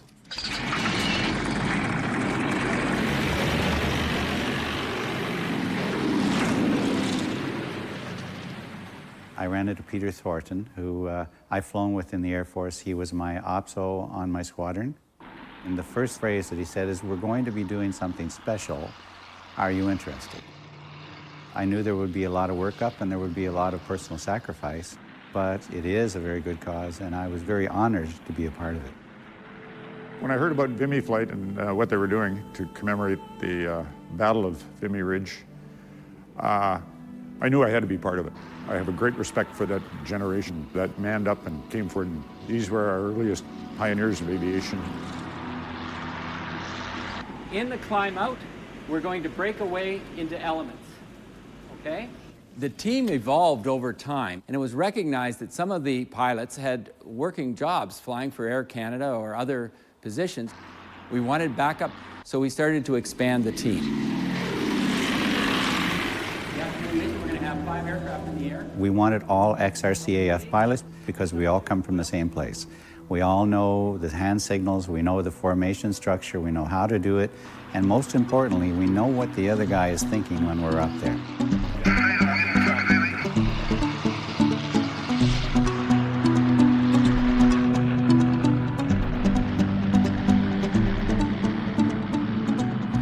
Yeah, yesterday, it was my first flight in an open cockpit, and after I was finished chewing up all the bugs, it was absolutely amazing. I've always wanted to fly since I could talk, and my mother always joked, first word out of my mouth was airplane. I was one of the few pilots in the military to fly for practically 16 years straight. Okay, so what we will do is our right-hand orbit here. A lot of the different missions and roles we did included formation flying, especially in the fighter world. That's bread and butter. We always fly in groups. There's safety in numbers. The youngest member of the team, Captain Brent Handy, is a Royal Canadian Air Force F-18 fighter pilot. He also serves as a check pilot and instructor with Canada's aerobatic formation team, the Snowbirds. Incredibly, now I get the opportunity to fly 100-year-old designs with these Newport replicas. They're not as refined on the flight controls as you would expect, but they're a heck of a lot of fun, and it's, as someone who loves to just fly airplanes, it's a hoot. It's perfect. Being out there, open cockpit, hair blowing in the wind. I guess that's not exactly the case for me, but yeah, it's a really cool, organic experience, and I can't get enough of it. It's awesome. I'm a former naval officer. What they teach you in the Navy are three things. Know your ship, know your men, know yourself. Knowing myself at this age, my strengths and weaknesses, I wanted a solid team. The fellows we picked are pretty darn rock solid. The last point, know your ship. These are lovely little ships, and we're all very proud of them, and these chaps fly them very well.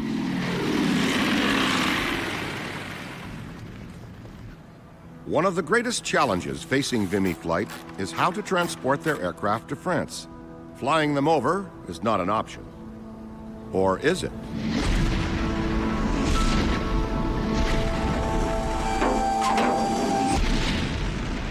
With the main event only weeks away, the Royal Canadian Air Force steps up.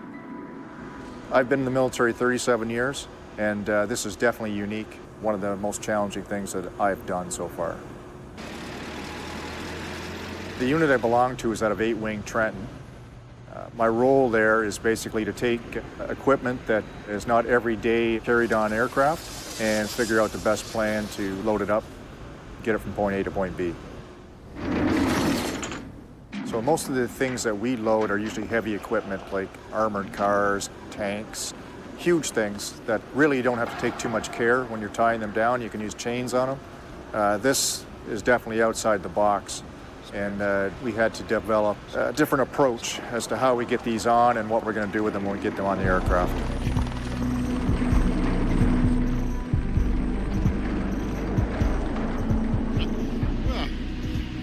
Mixed emotions. It's happening. My goodness. You know, when that thing landed and rolled up, right away, you know, we're going to France.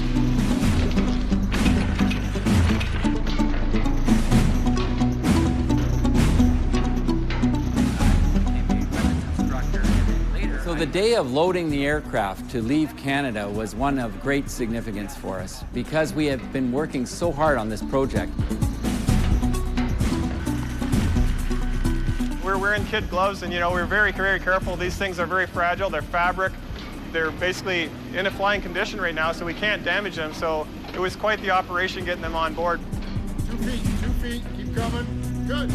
There's, in some places, 5 inches separation between aircraft, so very dynamic, very dicey, and obviously the owners of the aircraft were very concerned and worried that things could go sideways. Now I know what the word professional loadmaster means. But look what they've done here. Got them all fitted, and they've got all the aircraft in and all the wing parts. The luggage, the toolboxes, there's more than enough space. Wow. Roger that, we're clear to take off. Terminal airborne, happy to transition to a rolling. Sure. My head's up. The symbolism is amazing.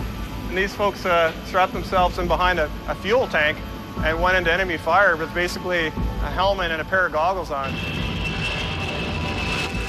Now we're inside this ginormous aircraft with state-of-the-art avionics and 40,000-pound thrust engines. The belly of this aircraft holds 7 of these things, which probably represents half a squadron back in the day.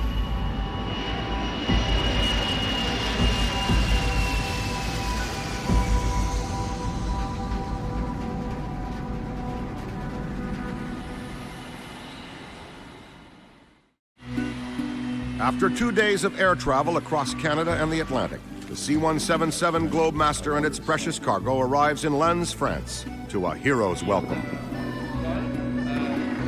Right from the very start, there was a massive amount of French people there, volunteers ready to help. Everybody turned out. And we've just found the whole experience has been humbling because the French cannot do enough for us. You can tell that the French have been brought up with this history because it's obviously in their back door. As soon as they know you're a Canadian, they can't do enough for you. It's wonderful.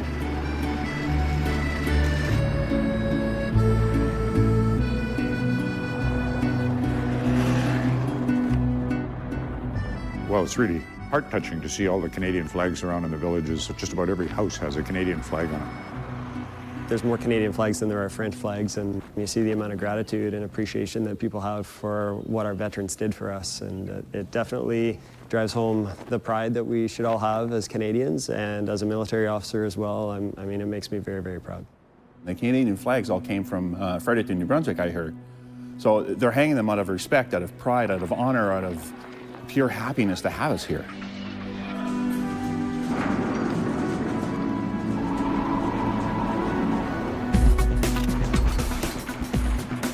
Here at the Lens Airfield, it's been really amazing. There's been so many people that have come out.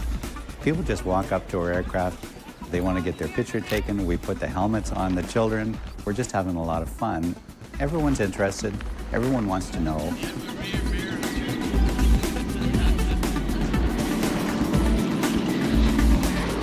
We're very lucky in that we have a grass airstrip to operate off because that makes it much easier on our airplanes. And that's exactly the type of airstrip that the young men would have been using back in 1917.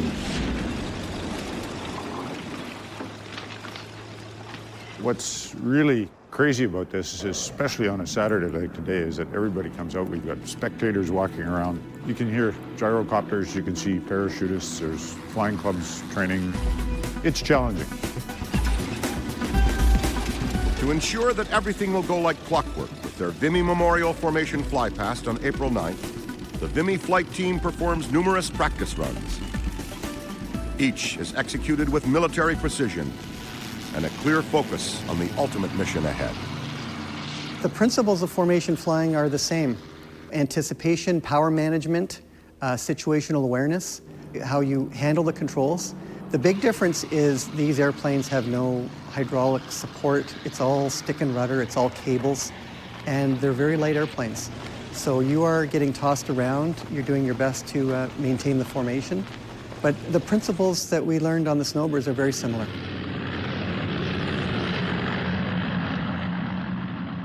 So how it works basically, because we have 10 pilots, we have 5 airplanes flying, we've decided to have one pilot act as a safety pilot to make sure that all of the checks are done properly. And it's also, you know, as you see, a very small cockpit. So we're helping him strap in, we're double checking his radios, making sure that everything is set for his flight. All right, so Goro, this is your first flight out of here. It's going to be a familiarization flight and just a recurrent flight on Newports. I did not have a lot of tail dragger time, as these are known as type of aircraft. So for me, it was a whole new experience in many, many ways. It's been exciting to learn how to do something different again. These are the aircraft that our grandfathers flew. And in order for these individuals to be successful on the aircraft and to work as a team, they have to almost back up and visualize themselves as knowing absolutely nothing and become that student that is like a sponge, a young student who has no background, put all their tools away and listen very carefully to what skills are required for this job. Once they learn that, then they can start to piggyback their old experience back on top of the present ones that they're newly developing at this time. These aircraft, although they look fairly harmless, They do require a certain amount of discipline and skill to fly in close formation. The maneuverability of these aircraft is not the same as when we were flying T-33s or Tudors or whatever it is. These aircraft, there's some trickiness to them, especially when the wind comes up, and we are flying quite close.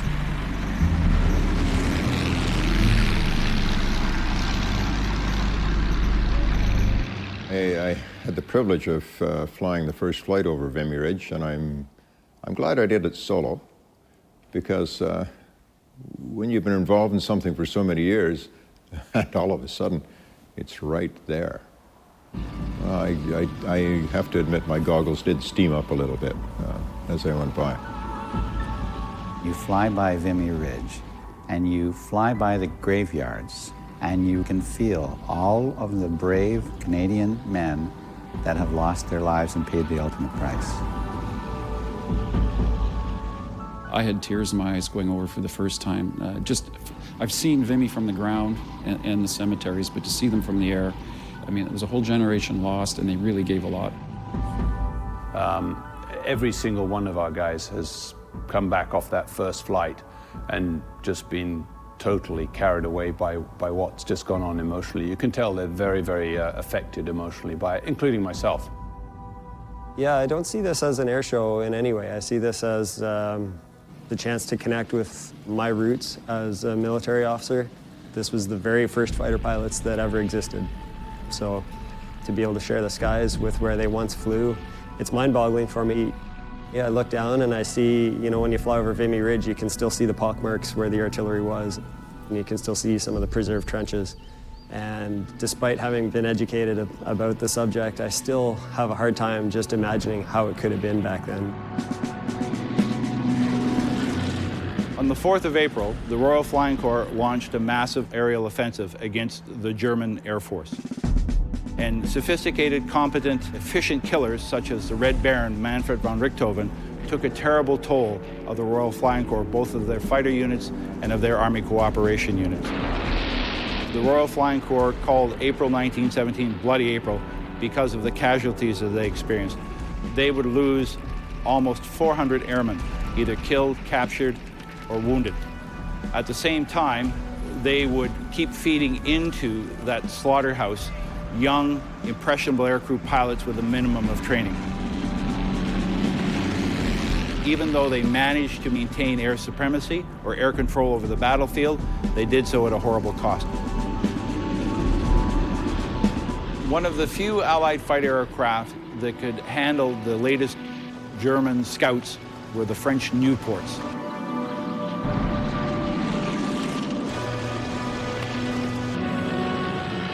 The Nieuport is a dynamic little machine. It was originally built before World War I. Air events would have pylon racing, and the Nieuport manufacturers were looking for something that they could race around the pylons faster than the competitors. The Nieuport in World War I was recognized as being an agile little machine, and it could work very well. The French Nieuports were a versatile, lightweight, nimble fighter, but they were undergunned.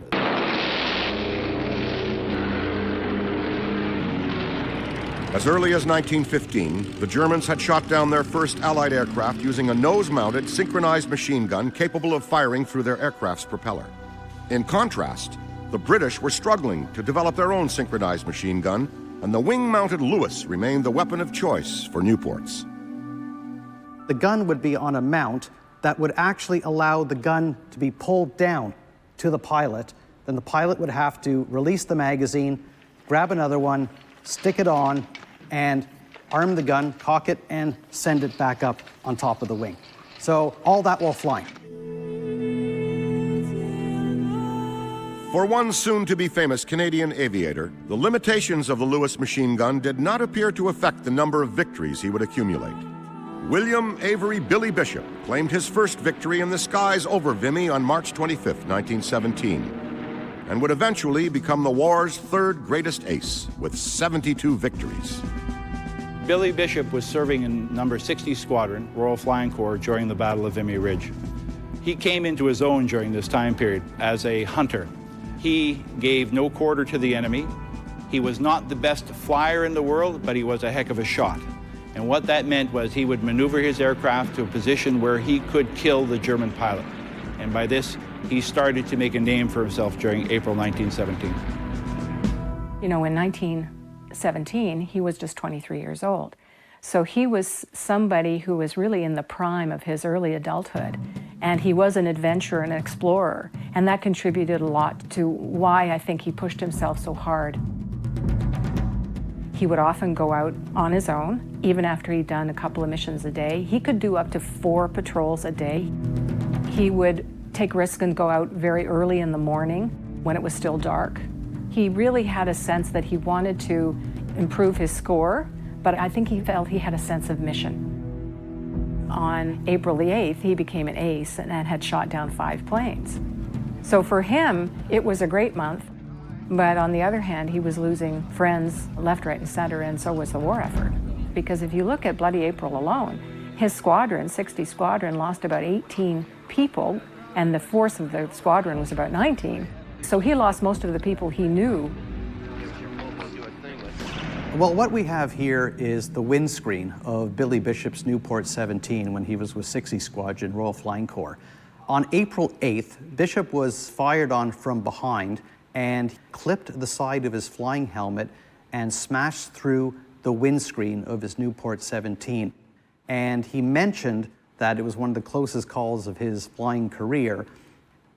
I think that's the greatest mystery about my grandfather, is that how did he survive? Because not only did he do one full mission in 1917, but he went back in 1918.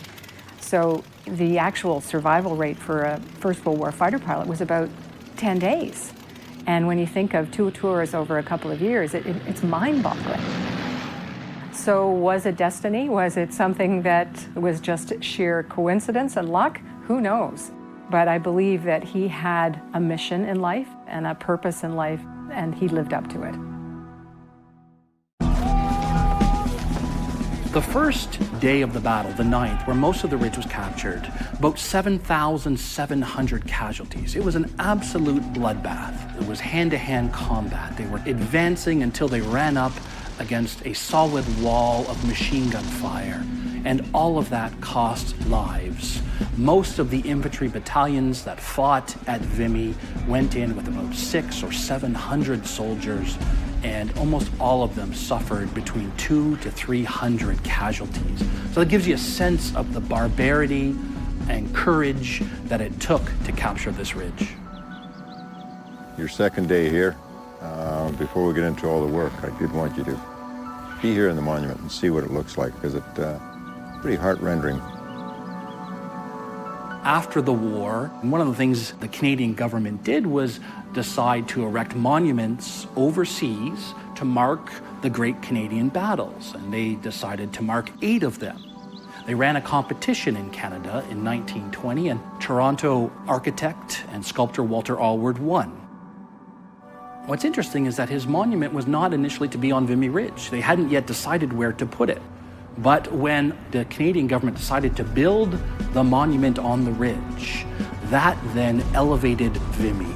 It took Walter Allward 15 years to build that monument. And when it was unveiled in July 1936, in front of 6,000 Canadian veterans who crossed the Atlantic, that then propelled the Vimy idea forward. Vimy became something more than a battle. And France ceded this land to Canada in perpetuity. And here we stand on Canadian soil.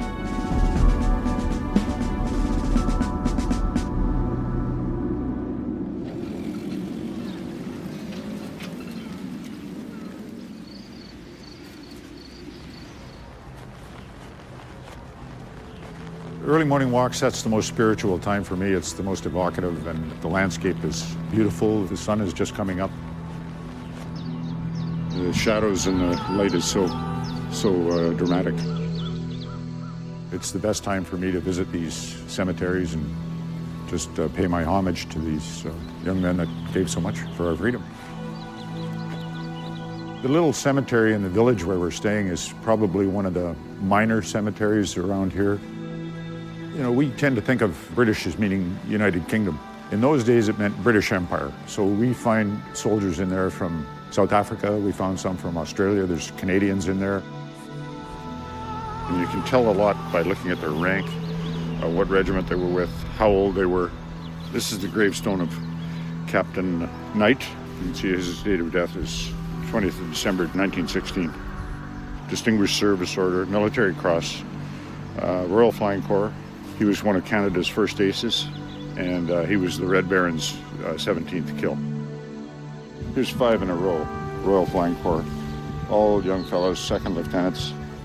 You know, the other thing that impresses me is this is after 100 years, and these grave sites are manicured to perfection. And there are thousands of sites like this all over northern France and Belgium. The care and upkeep of these pristine sites is the cherished responsibility of the Commonwealth War Graves Commission. So the Commonwealth War Graves Commission cares for cemeteries and memorials in 23,000 different locations in 154 different countries all around the world. And there are Canadians commemorated all over, from the Far East through to the UK, and of course here on the Western Front in France and in Flanders.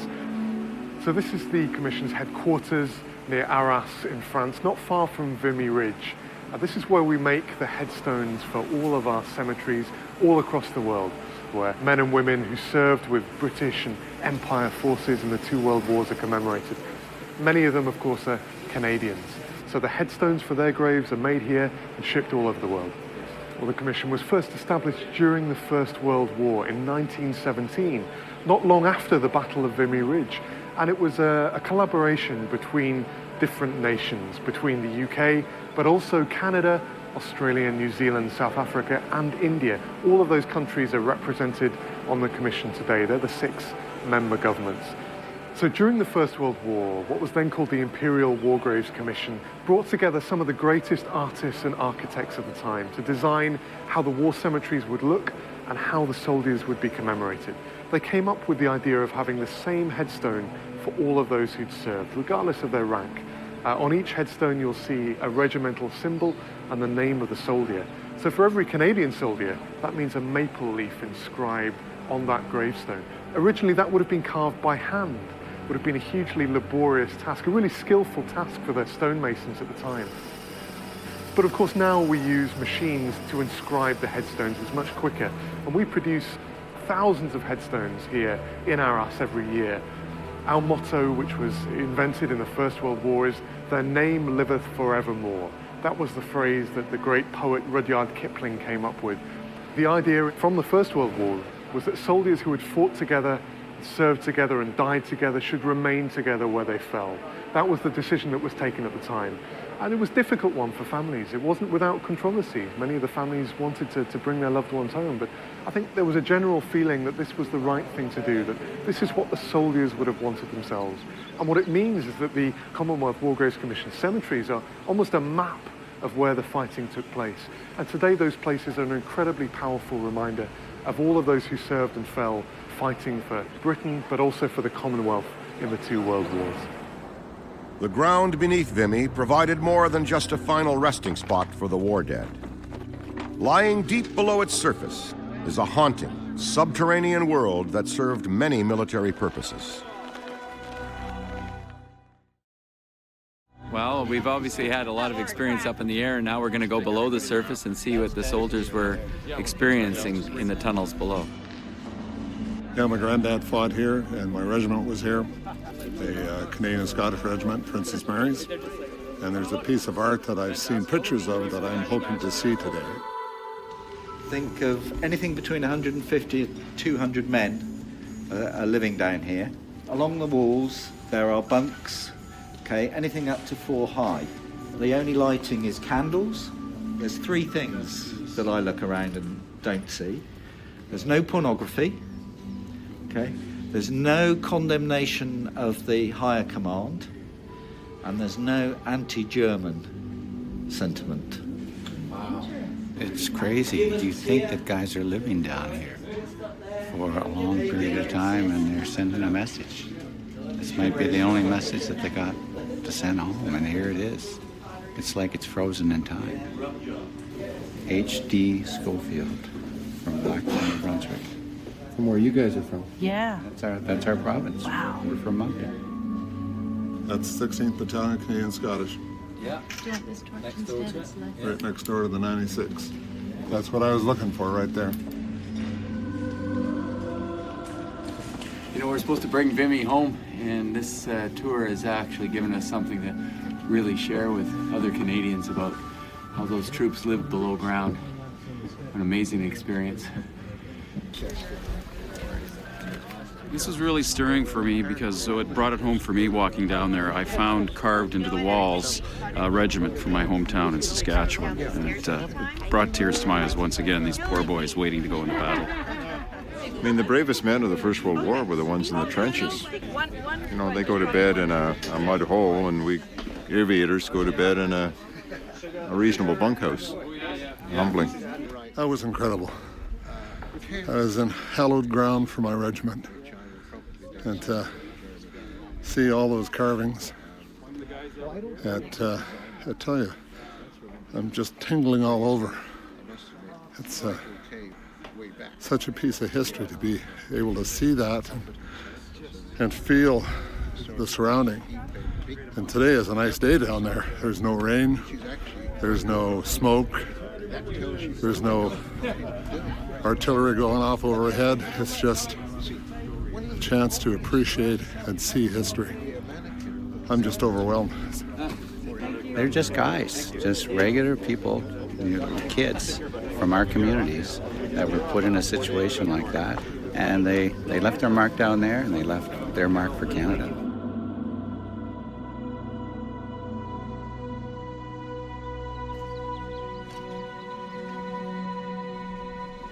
This is game day, show's on. But 100 years ago, on this day in 1917, it was a snowstorm. There was sleet, there was snow, there was high winds, and young pilots, those 17, 18, 19-year-old kids, get in those airplanes and go. They didn't have a choice. Well, today we have 23 degrees Celsius for the high, beautiful blue sky, bright sunshine. You could not get better conditions to go flying. And we're really excited about it. We've done 3 practices so far. We did our last practice yesterday. It was fantastic, went very smooth. We had one small incident when we came back. A harder than usual landing by lead pilot Alan Snowy results in a broken axle and a trip to the hangar. Yesterday was not the time to make an aircraft carrier landing, but I did. Kind of busted my ego in a bit. Well, pilots need that every now and again. But they were here up till 11 o'clock that night, and we shoot everybody home to get some sleep. They were back in action 7:30, 8 o'clock this morning.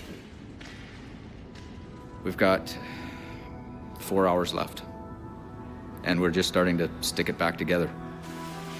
So we still have to finish the welding, and we have to come back here, we have to fit it, and we have to reassemble the airplane. So we got stuff to do.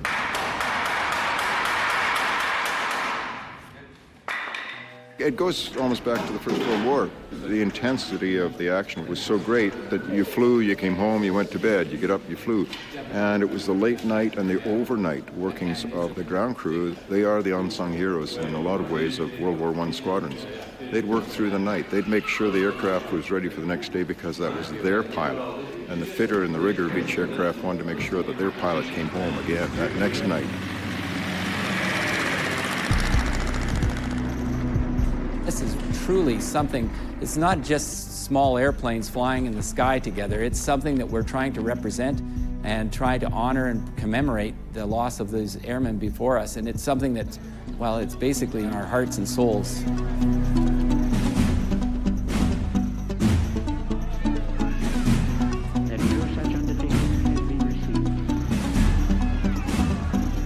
With numerous high-profile international dignitaries at the commemoration ceremonies, and with so many visitors from France, Canada, and Britain attending, security is heightened on the ground and in the air. It is the responsibility of the French Air Force to provide an escort for Vimy flight and safeguard the skies overhead.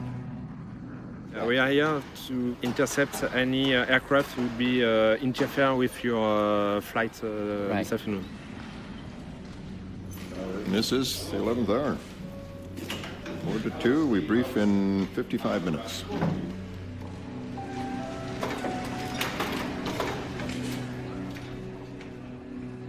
So this little guy came from Cold Lake, Alberta. It was given to my son for his first birthday from Santa Claus at the Cold Lake Officers' Mess.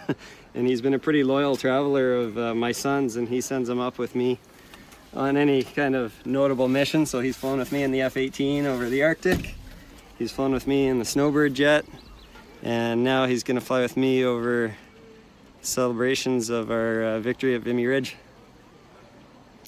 I'm gonna make sure he's strapped in tight. That's it. This one is safe. Okay. The wheel is on. I'm gonna get you to... Our friends from Belgium are just helping us with support wires, and we're done. Next, we roll it out and we let the pilots do their walk around, check the oil, the fuel, and we get prepared to launch.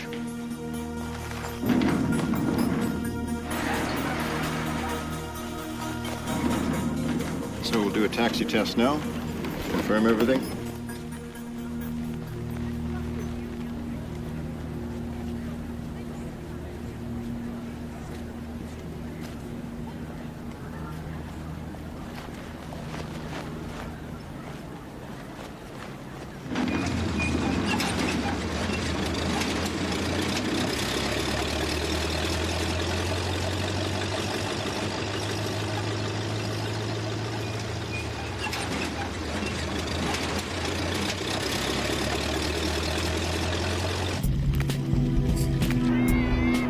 Good to go. Welcome, Vimy Flight. It's their big day. For the pilots of Vimy Flight, there's one final briefing before they enter their cockpits and take to the air, as those courageous pilots did more than 100 years ago. Longer taxiway. I can tell you now that the field elevation down there is 150 feet, but to try and keep it standard, just dial up your altimeter to 170 on the check-in. Flying always involves risk, and we're really in the business of risk management. I believe that 10 of us have a combined total of 230,000 flying hours, and with that sort of flying experience, we understand all the aspects of risk management, and we do everything we can to minimize that, and at the end of the day, we still have to get up there and do the job. This is the big show, and in fact, if anybody says they're not anxious or they're not nervous, I'll be worried about them. Pre-flight preparation is very similar to what we do in the Snowbirds and in the Canadian Forces in general. We brief the plan, we go fly, and then we come down, and then we debrief the plan. 1 minute! Even though these guys have been out of the game for maybe 10, 20 years plus, as far as the military flying is concerned, we're all still definitely on the same page, and it seems like another day at work for me in a lot of ways.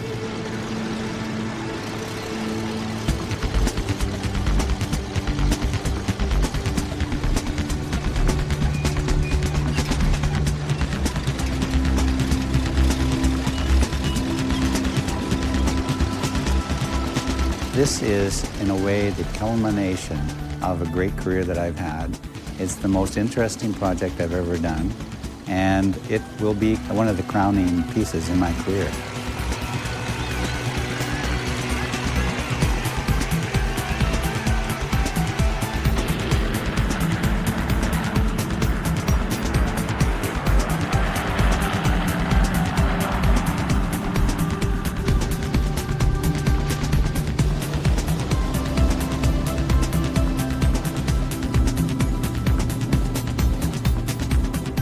"7,004 Canadians were wounded in the battle that began here 100 years ago today.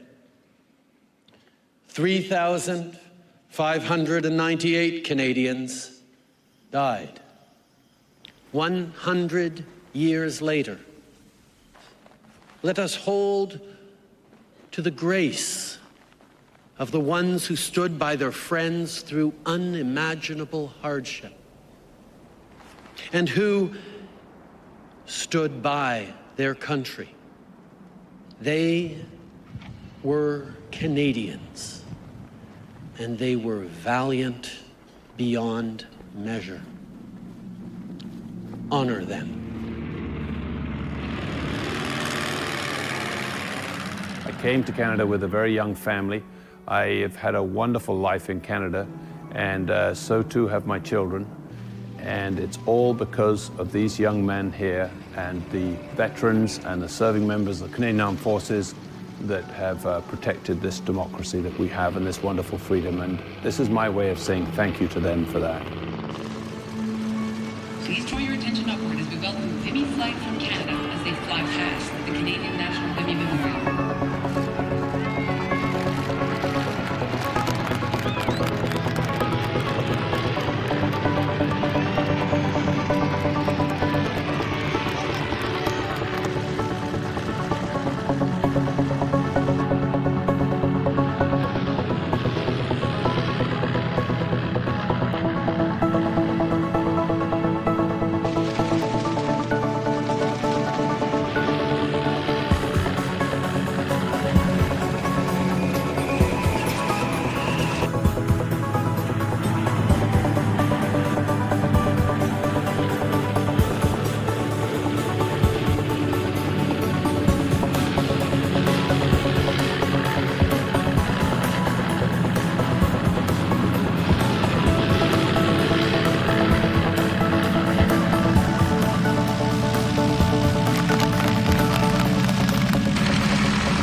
Fantastic day. How do you feel, Bill? Pretty good day in history. We're really proud to be Canadians today. It was amazing to look down and see the thousands and thousands of red and white jackets and shirts. Yeah, it was a real pleasure to be up there today. How are you doing, my man? Good, how are you? Excellent. Fantastic. That was great. Man, Yeah. it just feels really good. Hey, Larry. Nice job, Lead. Thank you very much. Nice job. It's a real pleasure working with you guys. Yeah, it was perfect. A lot of patriotic, red-shirted Canadians out there today. It was awesome. Yeah, you can't get a better day for flying than that, and no better reason to go flying for sure. I hope Canada gains from this. This is our year to wave the flag high and mighty. And what you're seeing here in France now is a dream come true for all of us. Hang it on. How'd it feel? Fantastic. Best flight of my life. Don't know what else to say. It's emotional, man. It's a very, very emotional moment. We just had a wonderful flight. The air was smooth as glass. Everything was set up for us to win. And we did.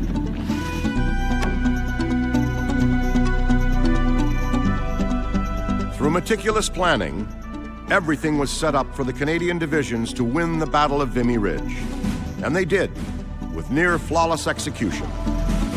It was a historic achievement for a young nation that would face many more hard battles ahead.